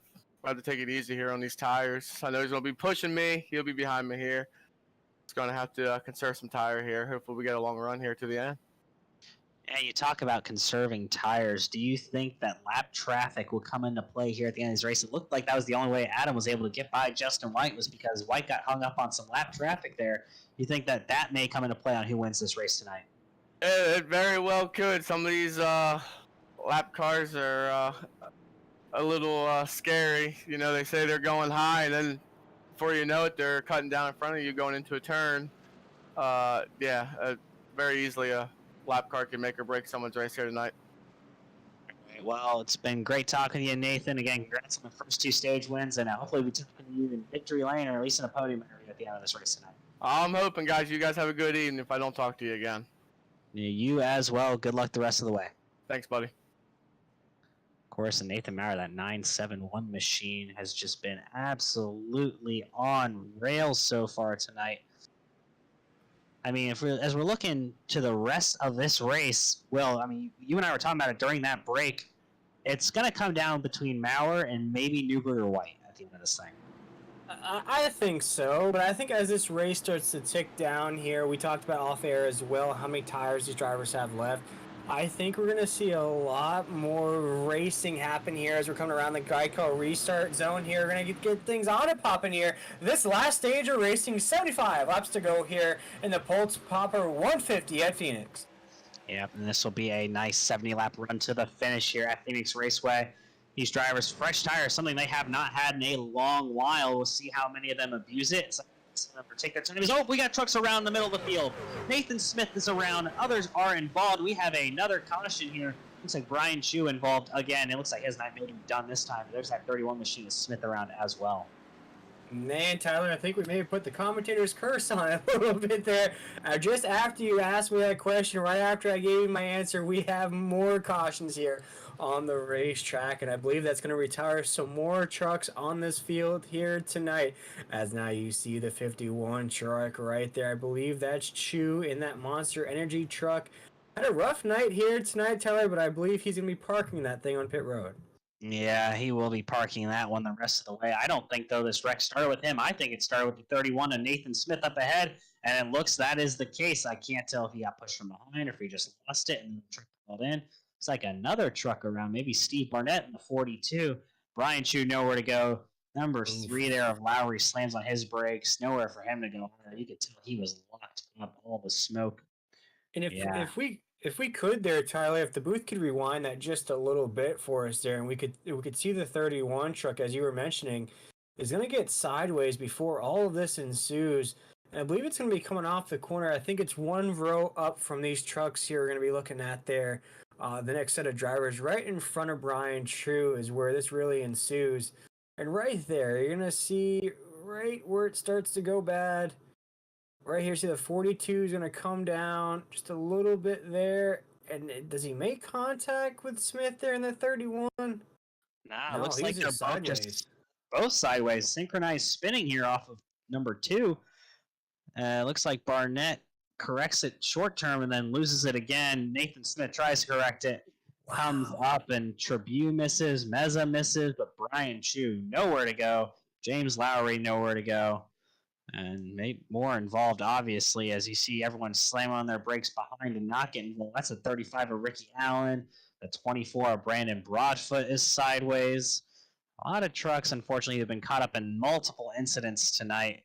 Can't tell who the 24 was hit by behind him, but Brandon Broadfoot also involved. But yeah, it looks like they both got sideways there, exiting too. And I gotta say, tonight, it looks like Carrot Tribute in that all-black number 7 truck is looking like Keanu Reeves in the Matrix here with those Neo-type moves, the way he's been avoiding these wrecks here tonight. He, again, narrowly avoids disaster here tonight, Tyler. It seems like every one of these replays we see, he's right at the center of these wrecks, but somehow, some way, narrowly avoids damage. Yeah, as we're waiting to get this field again set up to go 2x2, we're going to have a new second place. That's going to be Justin White. It was ahead of Adam Newbert when the caution flew. Remainder of your top 5 remains the same, with Tyler Thurman 4th, Matthew Hutchinson 5th for the time being. But I want to talk to the driver of that number 31 machine, Nathan Smith. Nathan, you were a dominant truck early on. It looks like maybe you just got a little bit loose there off of 4. Can you tell us what happened? Yeah, I just got back in the traffic there and lost a handle on it. That's all it was. 42, I think, was in front of me. 24, I don't know which one, but he got a little loose in front of me, so I checked up, and that got the truck sideways, and I couldn't gain it back. It looks like a little bit of a synchronized spinning with you in the 42. Is that just a product also of dirty air and then lifting in an area where the truck is so flat the back end gets light? Yeah, definitely agitated the truck quite a bit. Didn't like it at all, so unfortunate for us, but we'll try and bounce back and make a good finish out of it. Yeah, well, hopefully you can salvage something out of the race tonight. We'll let you get back going, and hopefully your night will end a little bit better than it is right now. Thanks, I appreciate it. You can kind of see Nathan. It doesn't really no one to blame per se. Just that back end of the truck gets loose. We're about to go green here. Nathan Maurer taking us to the Geico restart zone, and he is going to have a great restart here. Get well clear of Newbert and White. White did not want to pull up next to Maurer on that restart, and that's going to allow Newbert to get clear of White entering turn 1 and 2.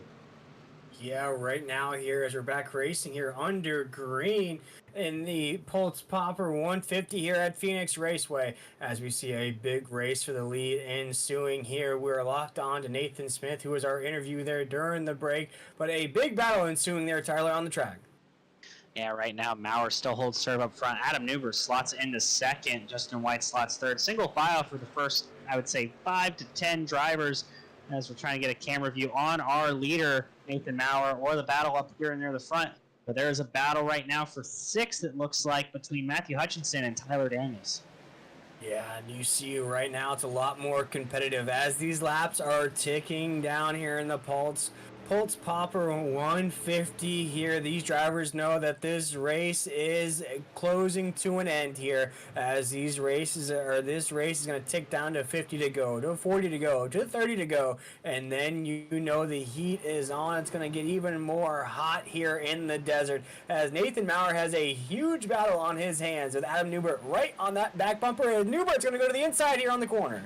Looks like Maurer just said over the driver chat, just take it. He's not going to fight this early with this many laps left. He's going to just get in line behind Newbert and maybe see what he can learn from Adam and maybe use it to his advantage later on. So you watch that pass for the lead live here. Newbert's going to take off, though, and try to get well clear of Maurer as Justin White's coming into the fold here for position number 2. Yeah, Justin White's been up there all night long. Shout out to Lionel Richie, because he has been comfortable inside that top 5 in that 28 truck. He has not faded too much. I think he's going to be one of those trucks at the very end that's going to battle it at the line. If not battling at the line, he will be on the podium at the end of this race here tonight. But right now, Nathan Maurer, as you just mentioned, Tyler, he gave that position to Newbert. He said, go ahead and race it out. Now, Tyler, that might be an indication of how these tires might be building up here just a little bit. Of course, we've seen these cautions ensue. Of course, we've seen these drivers head down pit road. But now I'm starting to think that these drivers only may have 1 or 2 sets of tires left. They're starting to be a little bit more conservative as this race is winding down. Yeah, and you'll lose a significant amount of time how long this pit road is here at Phoenix Raceway. So you may see drivers just bite the bullet, not pit the remainder of the way. They have enough fuel to get to the end and just suffer on some really terrible tires for the remaining 60 laps here as Nathan Maurer's caught back up to the bumper of Adam Newbert. It sounded like someone may have exploded, or we may have had some contact. Caution is out. There's definitely been an incident somewhere on track. It looks like there's a truck stopped there on the inside. Yeah, we see right now. We see the pace trucks trying to bob and weave through the rest of the field there. So we're going to check out this replay to see what brought out the caution here. Once again, cautions have rained down here at Phoenix. It's probably the only rain they get here in the desert, but it looks like it was a solo truck event there, Tyler. That's James Lowry in that number 3 machine. Hard to tell. Does his engine just expire? Oh, no. I'm not really sure what happened there. Steering may have locked up, but he clobbers the outside wall, and then his engine does expire. That's the number 3's night of Lowry. But this is an interesting point we've reached. We're just over 55 laps to go. You have plenty of fuel at this point with how many cautions we've had. Do we see drivers maybe take tires now? It's only been maybe a 5 to 10 lap difference of tires at this point in the race, but do we maybe see those drivers take the tires now and then run them straight to the end of this race, Will? For me, what we've seen here tonight is that the newer the tire, the slicker they are here at this track at Phoenix. And I think you want to try to make this run as long as possible, put as much wear on these tires as you can, fight it just a little bit when it starts to get too much wear on there, when the truck starts to slide.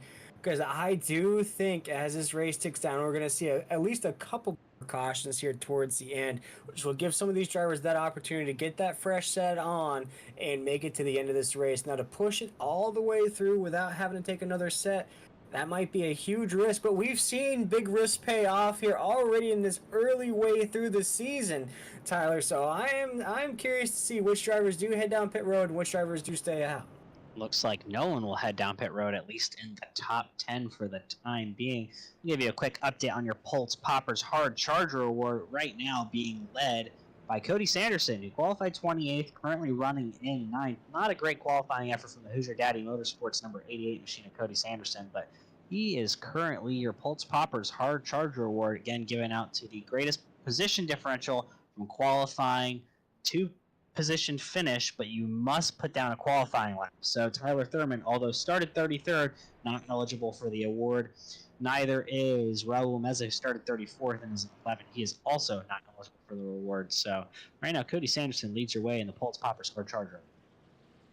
Yeah, and that's an awesome award to give out. And if folks that are unfamiliar with the SimRacerHub.com truck series here, brought to you by the NASRA 360 Racing Network, you know, these drivers are getting paid. These drivers get cash for every race that they race out. I can't think of all the positions we pay out, but I know the winner takes home about $65. We pay out hard charger awards. We pay out pole awards. So these drivers are earning money here in this simulator. So, you know, there's a lot that goes into these races. And for these drivers that really feel the emotion, feel the anger when you get taken out early, it's because they're racing for real cash, folks. There's a lot more that goes into this than just turning on a simulator game and strapping on your wheel and going for it. There's cash on the line in this series. So you see how intense that brings out these drivers. Yeah, our winner last week took home $65, but there's not just the positions. We paid out top 10 last week, but we also gave out prizes for the pole, stage winners, hard luck award, and the hard charger award. So tons of cash up for grabs each week here in the SimRacerHub.com Truck Series. Well, a couple $100 each race weekend we have. And there's part of that with all of our series here at NASRA. We have cash leagues to tickle your interest in any types of trucks or super late models or cups.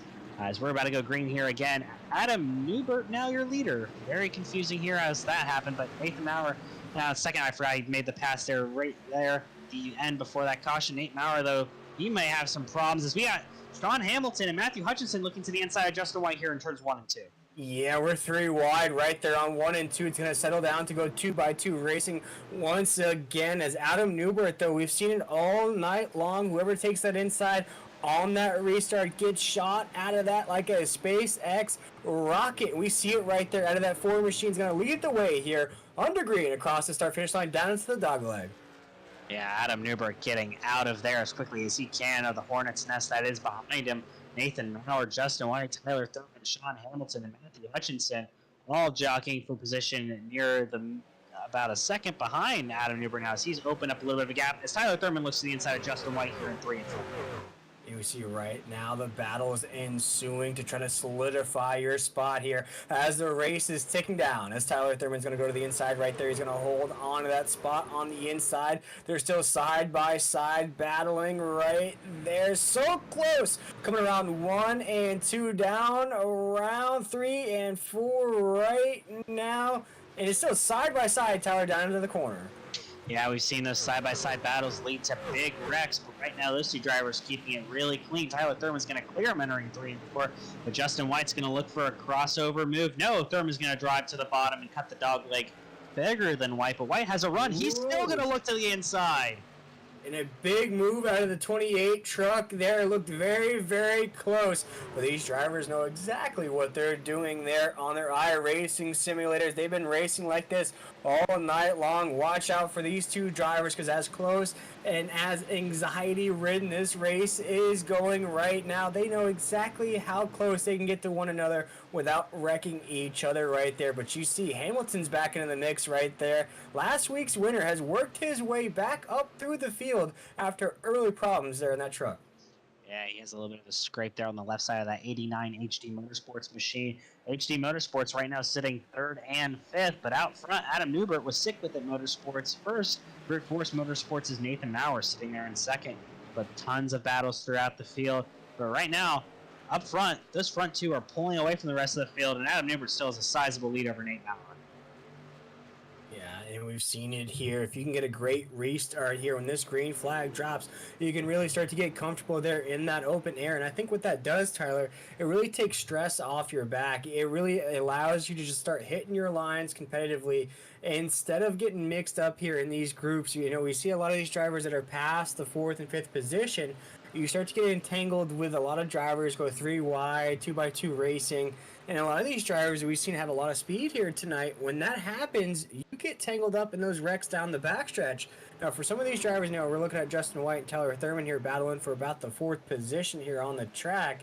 You know, they're single file racing, but with this style of racing, you're not really eating up any ground on Newbert. This isn't a track that you can use that draft to your advantage as we come off of 4 right now to that front stretch.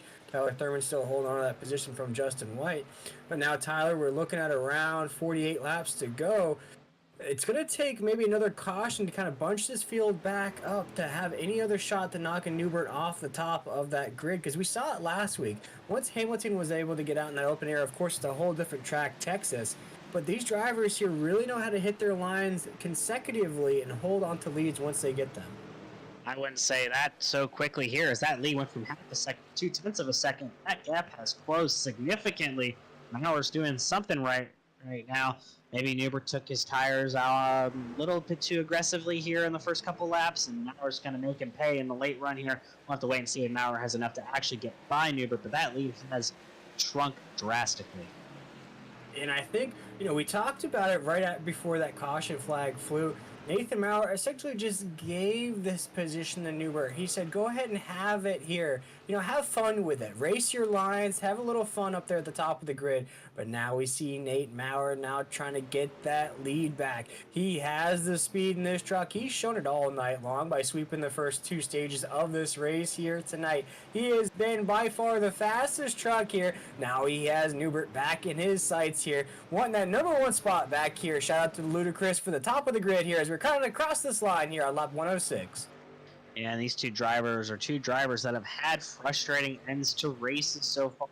Adam Newbert felt like he had the truck to beat last week at Texas, thought he couldn't make it on fuel, had to pit, finishes second to Sean Hamilton, who made that fuel strategy call to win that race. Nate Maurer gets wrecked out of the lead at Pocono, thought he was the fastest driver there at his home track. Both of these drivers have had races where they felt they should have won, they felt that they were the fastest truck, and now these two are duking it out for the win right now here in Phoenix.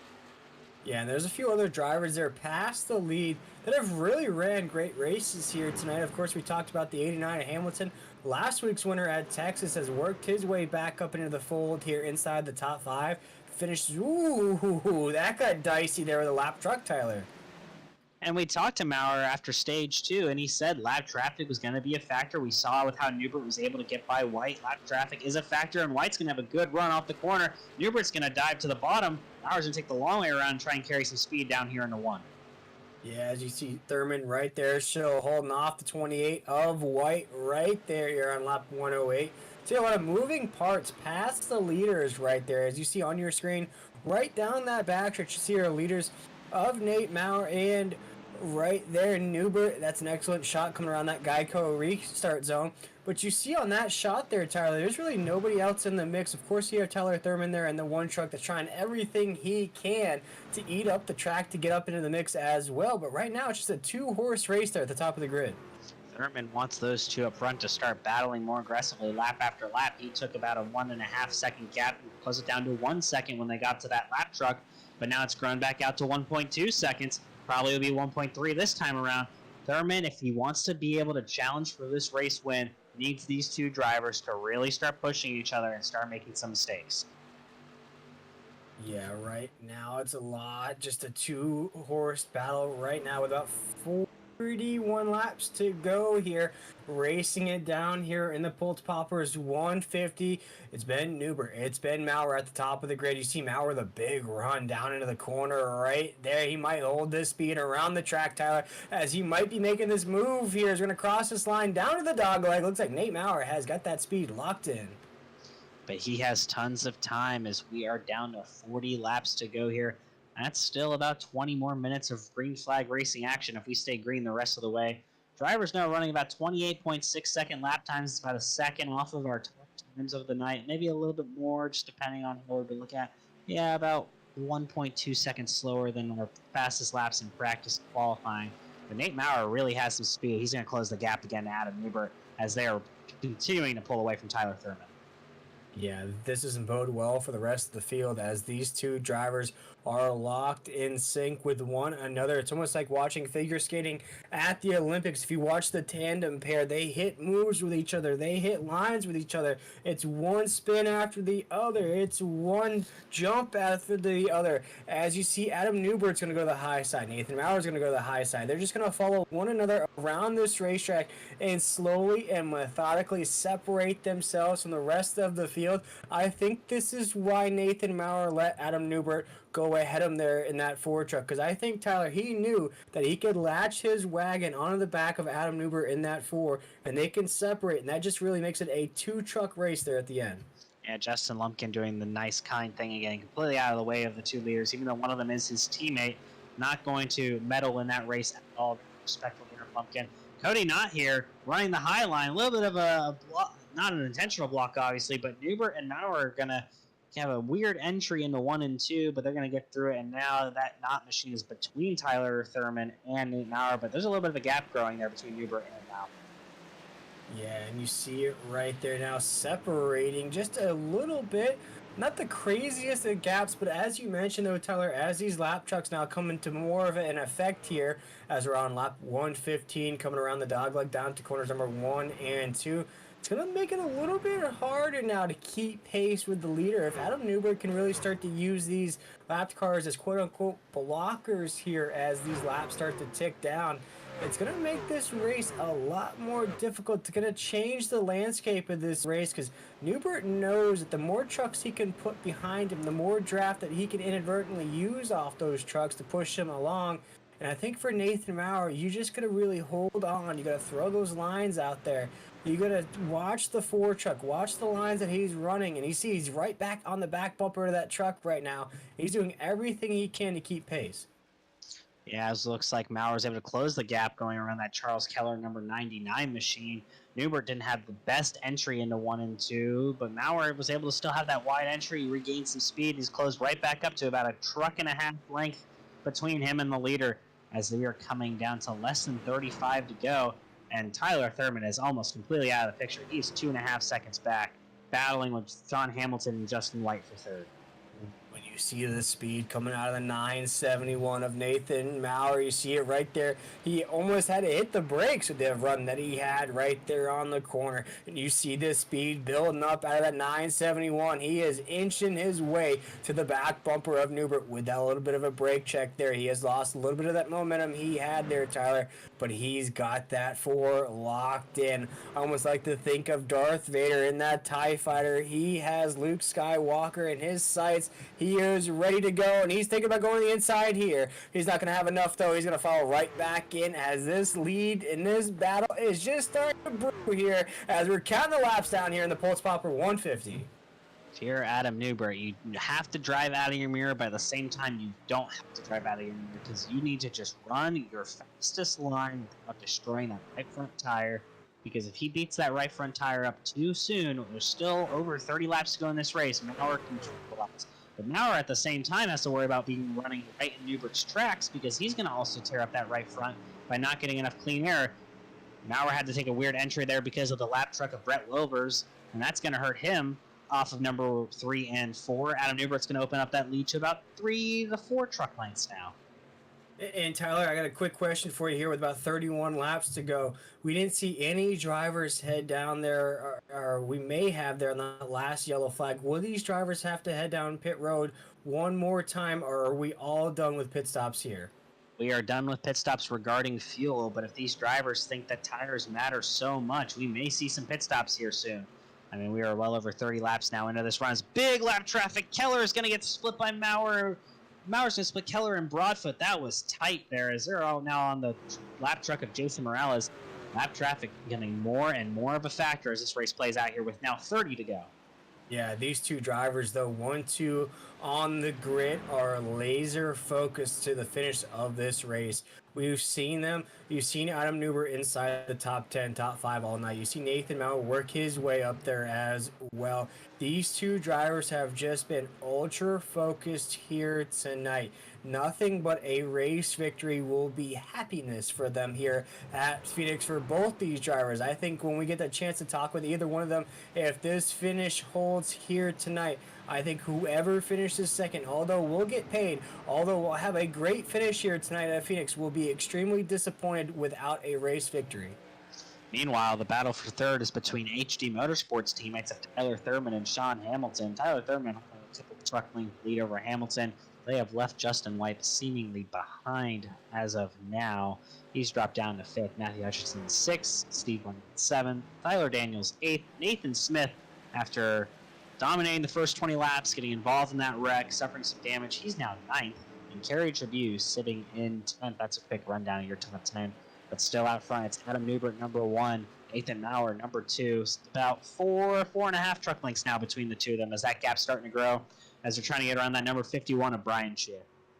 Yeah, look at just looking past this battle we have at the top.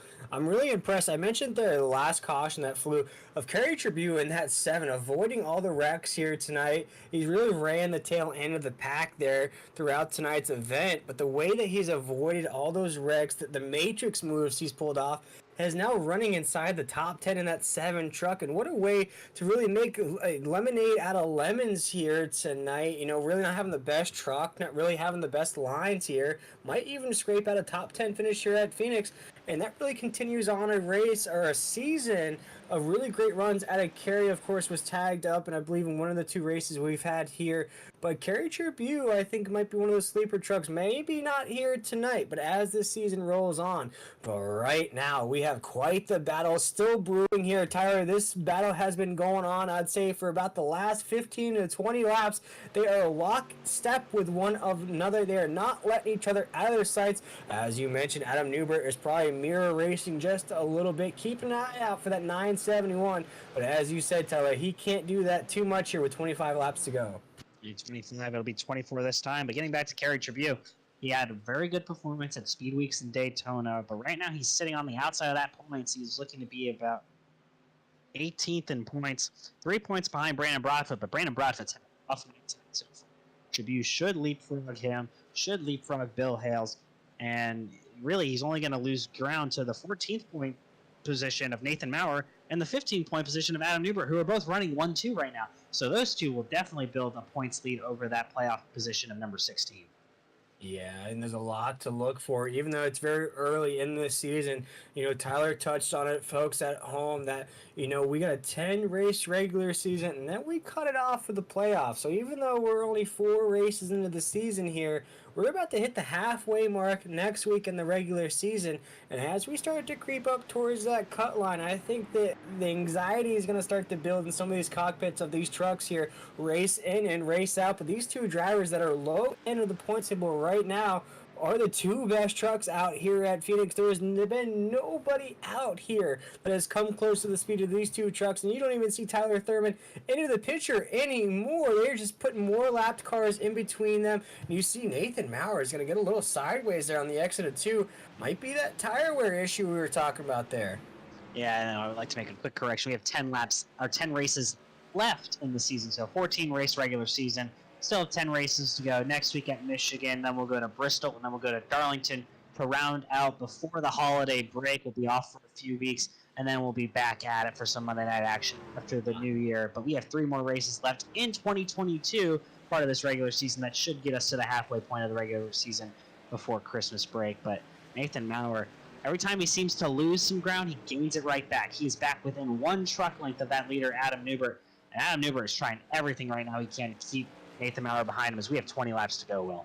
Yeah, with 20 laps to go right now, we're digging down into corner number 1. Nathan Maurer has got that gas pedal locked in. He's hitting every corner. He's trying everything he can to get that lead back. Now, my question to you now, Tyler, as we're going to come down into 3 and 4, do you think, looking back now, maybe giving that lead to Adam Newbert may have been maybe the smallest mistake here, as now Nathan Maurer is trying to get that lead back? Or do you think it was the right move, seeing as though they've completely separated from third place? I think it's a lot easier to manage your time following someone than it is when it's a little bit harder to judge how hard you're going compared to them. If you're following them, though, it's a little bit easier to see what lines they're running, how you can run either the same line and kind of even out your tire wear, or maybe run a little bit of a different line. You think that'll help you save some of that right front tire. I am getting a little bit concerned, though. Nathan Maurer, saying that he's losing the right rear on that truck off of number 2 last few laps by. Wondering if those tires are starting to go away. Well, it seems Adam Newbert has been pretty rock steady, although not as fast as Maurer. I think he'll have a little bit more speed maybe at the end of this race. Yeah, just a few laps ago, I saw Nathan Maurer get a little sideways, a little bit of a wiggle, but as you touched on, though, Tyler, he was able to gain that speed back, right back on the back bumper of Adam Newbert. But that doesn't bode good news for the 971 team right there. If he's starting to get a little bit of a tire wear here, which might force him down pit road here. I think at this point, though, Tyler, you just have to keep following Adam Newbert, race those Goodyear Eagles until they literally fall off of that truck, because you have invested so much time and effort following this Ford truck around. It is too late in this race to go down pit road unless that Ford truck heads down as well. Maurer needs to be careful, too, of overcooking those tires on entry. He's being a little bit more aggressive on the brakes to catch back up to Newbert. Although at this point, I think both of these drivers are going to the end. They have such a substantial lead over Tyler Thurman. Even if they lose one or the other, it's not a big of a deal because they'll probably both finish top 2 regardless, unless we have a late caution. So important to note, I think that these two drivers are probably comfortable with where they are at the time being. But obviously, they both want to win and get themselves locked into the playoff. But realizing that they probably will finish no worse than third or no worse than second, it's got to be a little bit reassuring here. Yeah, with 15 laps to go here in the Pultz Poppers 150 from Phoenix Raceway. Here we're live here in the SimRacerHub.com Truck Series, brought to you by the NASRA 360 Racing Network. We have only 15 laps to go in the 4th race of the season. We saw a lot of caution flags to start out this race here, Tyler. But now this second half, this quarter of this last part of this race has been a lot of green flag runs, a lot of clean racing here, as this field virtually got cut in half here as we're digging down to corners number 1 and 2, as we're watching a 2-truck race here to the finish, folks. We have a 3rd place truck somewhere in this point of view. Tyler Thurman is up there in the 3rd spot, but he is way off the pace from these top 2 guys right up here on the track, folks. But really, what a showcase it has been for Adam Newbert and Nathan Maurer here, really showing us how it's done here at Phoenix. Actually, 3rd place is now Sean Hamilton. He's gotten by his teammate Tyler Thurman, so put the 89 truck into 3rd place, continuing another good finish after winning last week at Texas with another top 3 run so far tonight. Moore's a little bit stuck behind that truck, I want to say, of the number 30 machine of Ron Hunter. That's going to hurt him. That's going to hurt his entry here into 3 and 4. Adam Newbert starting to pull away here late with 13 to go. Yeah, with 13 laps to go, Nathan Maurer did not need that lap truck to come into play there. As you're taking a look at this field here, we're going to stay quiet here to get you a good taste of what's taking place here at Phoenix.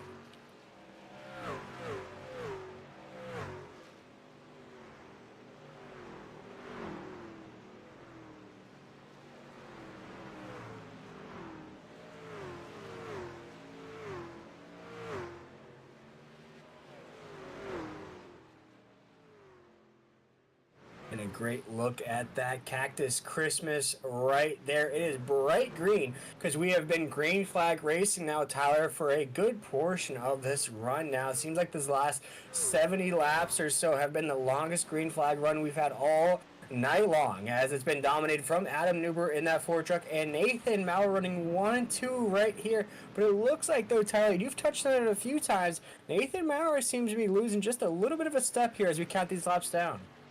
Every time he loses a little bit of a step, he tries to regain it in the braking of 3 and 4.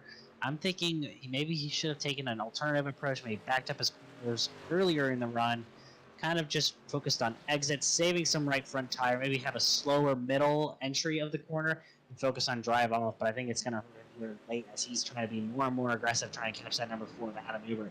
But Adam Newbert controls the field with 9 to go. These two drivers that have been the class of the field all race long. As Brandon Broadfoot's going to get a little bit sketchy there with Adam Newbert. That's going to hurt Newbert's line. But, we have a mess of lap trucks up ahead with the Zero Machine of Jonathan Wiley, the 88 of Cody Sanderson. It looks like a 48 Robbie Richards. This may get interesting here, folks, as we're going to have 8 laps to go when we get to the stripe. And watch out here, folks, too, with 9 laps to go. If any of these lap trucks get a little dicey, we have a car sideways. Just as I was saying that, Tyler, caution flag is out here with 9 laps to go. And, man, that is a Yahtzee shuffle to the end of this race. And that is not what Adam Newbert wanted to see. That is heartbreaking. It looks like Robbie Richards gets sent around possibly by Cody Sanderson, or did he just lose it himself here in 3 and 4? We saw that smoke right in front of our leaders. This happened about a second ahead of the leaders, so we'll have to see exactly what brought out our caution here. I want to say, though, it looks like Robbie Richards may have lost it on exit. See right there, the 48 truck, yep, is already going to start to get sideways. He's pulling that e-brake. He is tuning on Tokyo Drift. That music's playing in the back of that truck as he is straight up drifting here at Phoenix. He's going to go completely sideways and drift right across that start-finish line, down across the logo. See if he briefly touches that Instacart sign. He is not. He's going to clear that inside wall, but he's going to get totally sideways down the front stretch.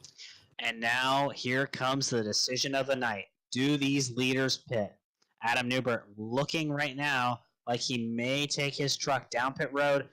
And Adam Newbert is coming down pit road. Nathan Maurer is coming down pit road. Who will be the first driver to not pit from the lead lap? Will we see a change in strategy? Right now, it looks like Justin White will be the first truck to not pit. And he may be the only truck to not pit, as it looks like no one else in the lead lap is going with him. No, and this is going to be a big shakeup at the end. We'll see which decision pays off the best. Was it the decision to stay out? Was it the decision to put a fresh set of tires on that truck here? As essentially we're going to have close to a green-white checkered here when this green flag flies here in the Pultz Popper 150. What a race it has been here tonight, Tyler. Those caution flags rained down here in the desert. That opened the way for a big green flag run. Then we had our late stages of the race, which was dominated from Adam Newbert, Nathan Maurer. Now all of that is out of the window as we're going to have quite the battle and quite the shootout to close out this race here tonight. I think we had more than just one driver stay out. Right now, it looks like Justin White, Steve Burnett, Chris Blanchard, and Tyler Daniels all stayed out. So the drivers that dominated most of your race tonight are going to restart 5th and 6th here, and it's going to be probably about 3 laps to go when we finally go green, maybe 4 laps to go. So you get a better view here of who has pit and who hasn't. Yep, those 4 drivers have not pit. Maybe Donnie Lyons, as we're waiting for, obviously that's going to recycle through here as they cross the line. We'll see exactly where everyone is, but man, the field has just been shaken up in a big way. Oh, yeah, like I said, it's a Yahtzee shuffle of the race here now. And I think I touched on it here to start this broadcast off. Watch out towards the end of this race. A lot of the drivers we haven't called out at all here tonight. Drivers that really ran the back of the pack. Drivers that may have started in the 15 to 20 range there in the qualifying session now have a chance at snagging this victory here with about 3 or 4 laps to go when this green flag flies. Watch out, because right now we have White up there. We have Blanchard we haven't called out. Daniels we haven't called out. Raul Meza, who didn't get a chance to qualify because of a penalty last week, is up there as well. Kerry Tribune is up there in the 6th spot. And then, of course, you look at Newbert right there in the 10th spot and Maurer in the 11th. Now, my question to you, Tyler, are they going to have enough laps to climb up through that grid here and get that spot back? We'll have to see if we go green to even have that option. As Justin White gets to the restart zone, he's on the gas and he is gone. He's going to try and get clear of everyone else, and he will as we're coming down the front straightaway here. Tyler Daniels sitting second, Christopher Blanchard third. More drivers filing behind him, but will he have a big wreck here in the one? These drivers of fresh tires are going to give it their all, and these drivers on old tires are going to be hanging on for dear life. Yeah, and you see White there, and that 28 truck's going to take us down. Oh, big wreck. We have a wreck on the backstretch right there. Caution flag is out once again. We'll see who gets tagged up in this. A lot of drivers there on the tail end of the grid are involved on this, barely under green here. This essentially will give us a green-white checker to the finish, Tyler, and now the caution flags are ringing once again at Phoenix. That was Matthew Hutchinson going for an absolute ride down that front straightaway. Looks like Sean Hamilton wrecks himself coming off of number 2. Hits Matthew Hutchinson. Yep, looks like Sean Hamilton just lost the back end, although Hutchinson gave a shove to Tyler Thurman, maybe. Yeah, he did, but they kept it all straight. But it looks like, yeah, you're going to see Sean Hamilton just come around there on the back straightaway off of 2. Hutchinson sees him, tries to react, nowhere to go, and Hutchinson, we're going to go for a wild ride here, Will. Oh, man, it's almost like I'm hearing that Looney Tunes song once again. I believe I can fly, because he took flight there using that other truck's hood as a half pipe, and it looks like he was just going to go for a little bit of a tumble there. And Tyler, I have to say, that's about a 9.5 in my book. Yeah, it's quite beautiful. Is he gonna land on all 4 wheels? Yes, he does. I'll take another couple tenths off for the landing. We'll knock it down to 9. Not a flat, smooth landing. A little bit of a bobble there. But this is going to really shake up the field because right now, Adam Newbert is scored in your 8th position. Nathan Maurer is scored in 10th. We're going to have a green-white checkered attempt number 1. We have 2 attempts at these here, and the NASRA 360 Racing Network's broadcast of the SimRacerHub.com Truck Series. Green-white checkered attempt number 1. Justin White still your leader. But it's a different field up front. Let's do a rundown of the grid as we look at it again. Another replay. Brian Chu, Jason Moreno is involved. More and more trucks involved. It's just it's a parking lot there. It looks like Justin Lumpkin got involved again. He's had a rough night. Keller's involved and more. But let's take a quick run through of your top 10 before we get going here on green-white checkered attempt number 1. Justin White, currently your race leader. Tyler Daniels sitting in 2nd. Christopher Blanchard 3rd. Donnie Lyons 4th. Raul Meza 5th. Kerry Tribune sitting in 6th. Ricky Allen in 7th. Adam Newbert, who dominated most of stage 3 in 8th. Curtis Rogers in 9th. And Nathan Maurer in 10th. It's going to be wild, folks. That's all I can say. Yeah, oh, yeah, and I think that's the best adjective to describe the finish of this race here. Our first green-white checkered. You saw that huge jump that Justin White got there on that last restart. Now, will he be able to hold that momentum here again when this green flag drops? Because it looked like the pack was starting to catch him there off of 2. So see if that's the same thing here when this green flag drops. Because although these drivers are on old tires here, it looks like they have a little bit of speed left in these trucks here as this race ticks down. But for White, though, in that 28 truck, you know, looking past him, of course, some of those drivers we haven't called out here tonight done a great job racing inside the top 5, the top 10. Maybe going to scrape out a great finish here tonight. But for White, though, that's one of those sleeper trucks there, Tyler. Has been inside the top 5, was inside the top 3, faded back a little bit, worked his way back up again, and is now in a position to win this race here tonight. And unless we get another green-white checkered and Newbert or Maurer restarts in the top 4 or top 5, I don't think anyone's going to beat White. He's going to get such a great jump on these restarts that he's going to get well clear of the field in the 1 and 2. And I think he is the fastest truck of the top 7 who are between him and Adam Newbert by a long shot. So I think he's actually in the catbird seat, barring some major incidents or barring a major mistake by White.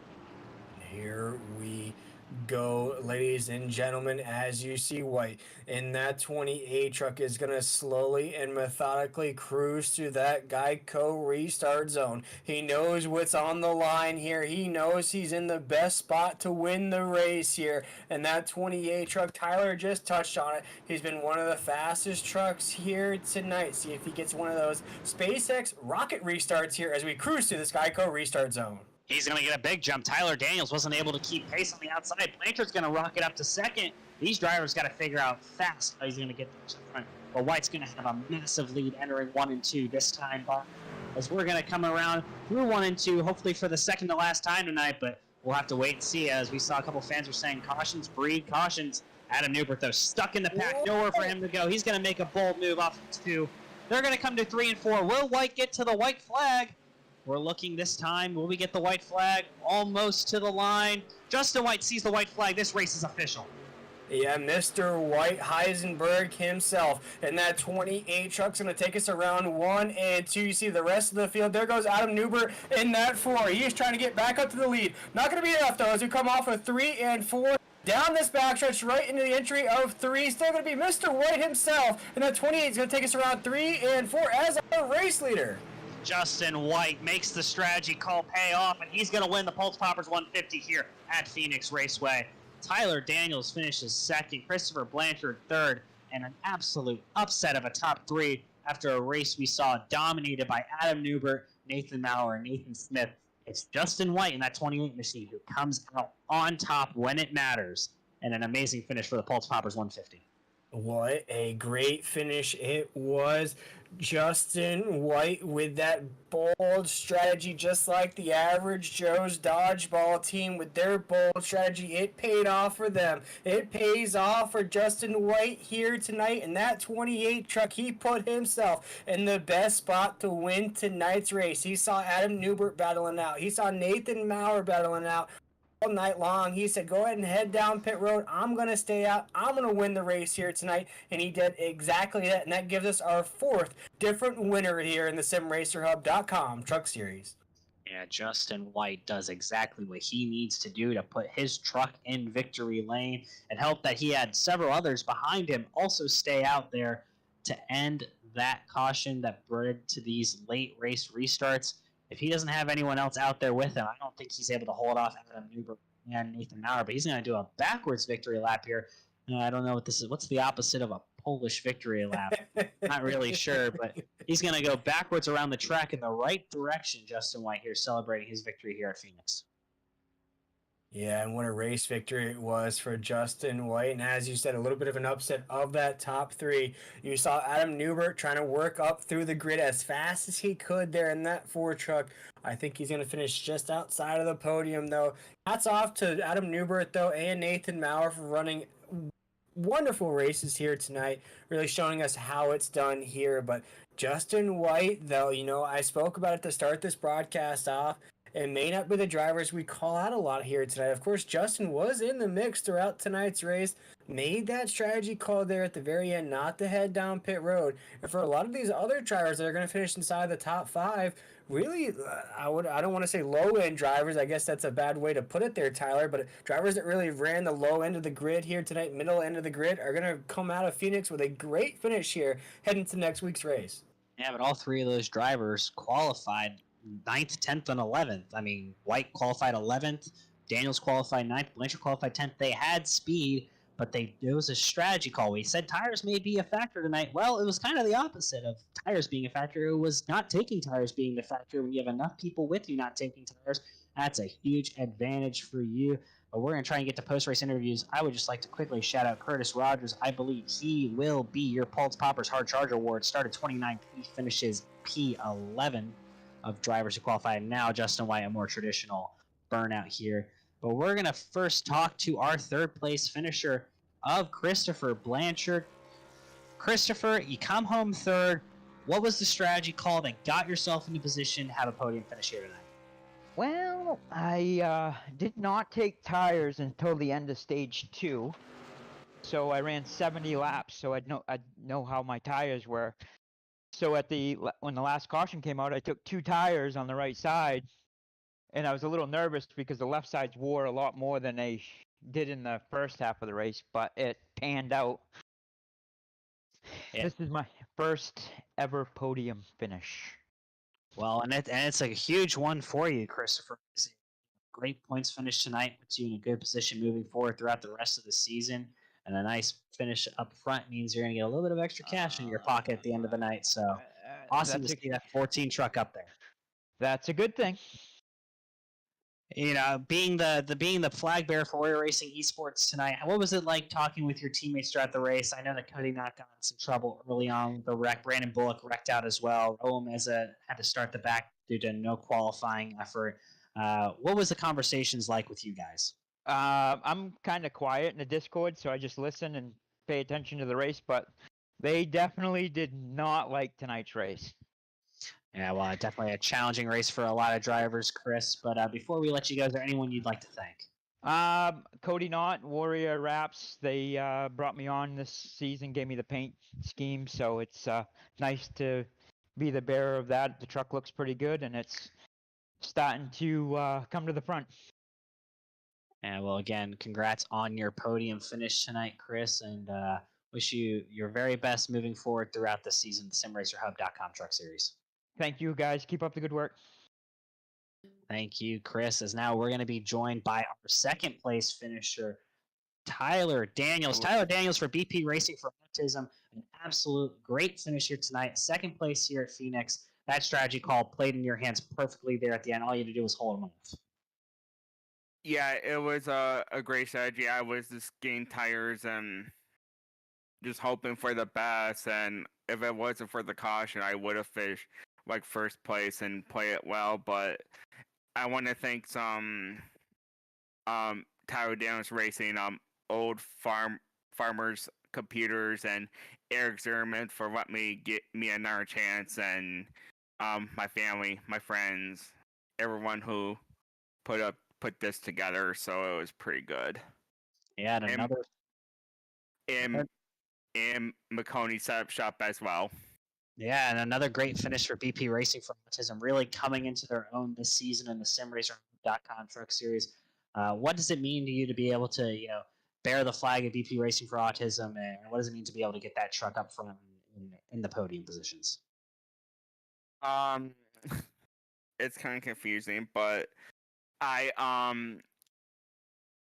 think it means a lot for Eric because we've been having issues the way I run and everything. I guess I'm not gonna complain anymore.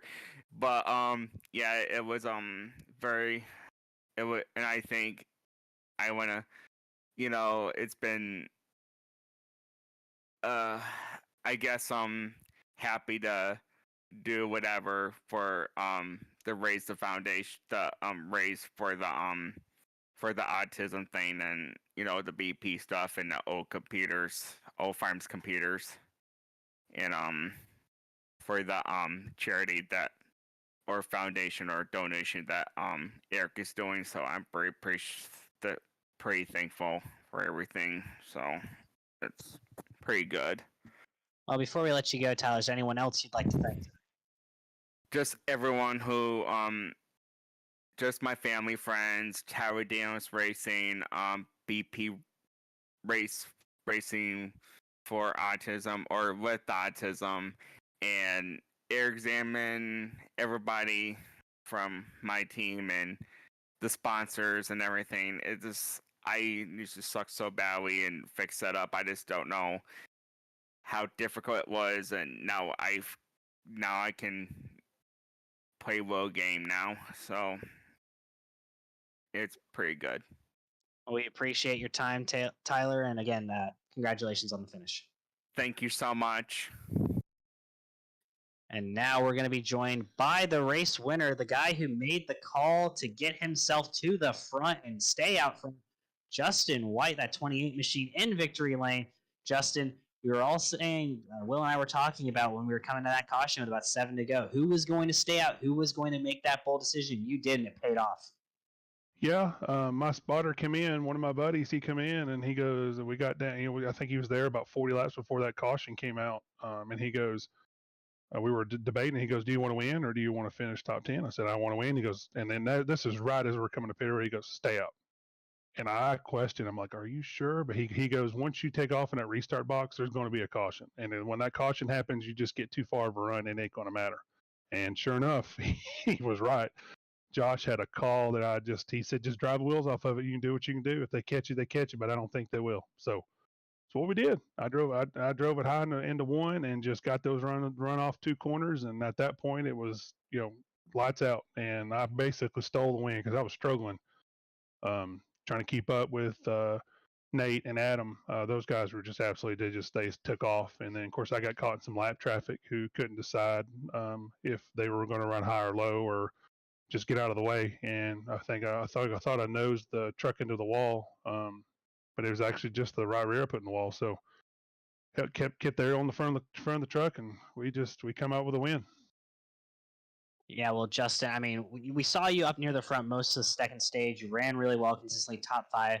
Seemed a little bit of a fall from those long runs, but when you saw all those other trucks come behind you staying out, that must have really reassured you that you had made the right call to stay out there.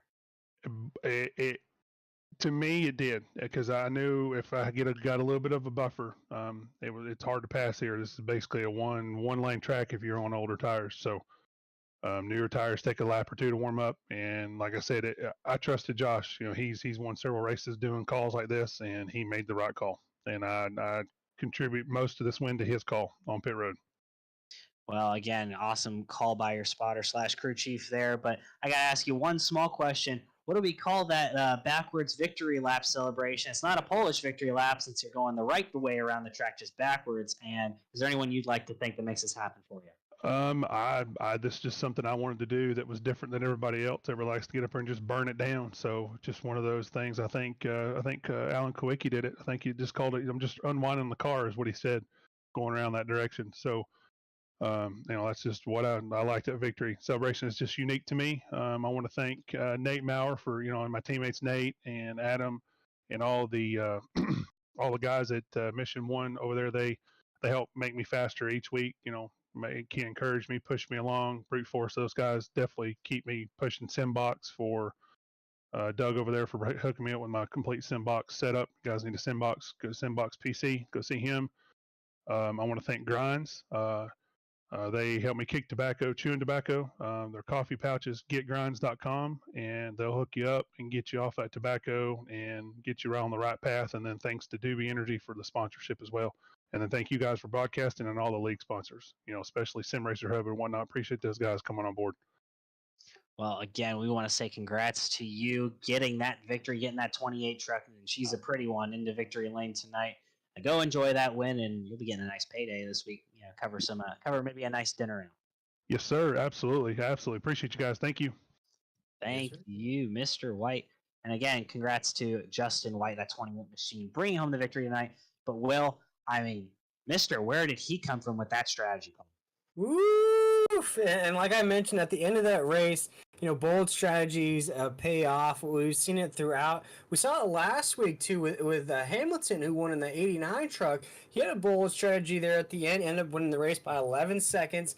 Here tonight, Justin White, that's teamwork, though. That's listening to your spotter. And what a question, though, Tyler, the spotter had to him. You want to finish top 10 or you want to win? And for a driver, though, it might sound like a sarcastic question, but immediately you say, I kind of want to win this race. And for Justin White, he did exactly that here tonight. He knew he had a fast track. He knew by staying out he was going to be able to hold off that field of drivers behind him, and he did exactly that, picking up a huge win, opening up the door for our 4th different winner here. See if we can make it 5 in a row next week here. Yeah, as you look, only 15 drivers finish on your lead lap. Justin White, Tyler Daniels, Chris Blanchard, your top 3. Adam Newberg, Donnie Lyons, 4th and 5th. Kerry Tribune, Raul Meza, Nate Maurer, Ricky Allen, Steve Blair, round out your top 10 with Curtis Rogers, Tyler Thurman, Kyle Hess, Cody Sanderson, and Robbie Richards, rounding out your top 15 on the lead lap. But, just an absolutely amazing move, strategy call. And like I always said, if you don't want to win, follow the leader. And while he did not follow the leader, he wanted to win. And it paid off for him big tonight here in the Pultz Poppers 150 at Phoenix Raceway. As we look through the remainder of finishers here, a lot of trucks unfortunately caught up in major accidents on that narrow backstretch off of turn 2. But Wells, we look forward to Michigan next week. Sadly, I will not be in the booth, but you'll be the man on the main call. And I look forward to hopefully watching and listening back to the call of a great, exciting race next week in Michigan. Yeah, yes, sir.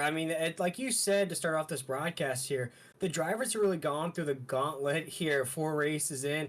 We went to Daytona to start off. We were there for a few weeks. And then we went to Texas. We've gone to Pocono. We went here tonight at Phoenix. We go to Michigan, which is a shorter speedway. It's still a lengthy speedway, but a little bit shorter, a little bit more compact.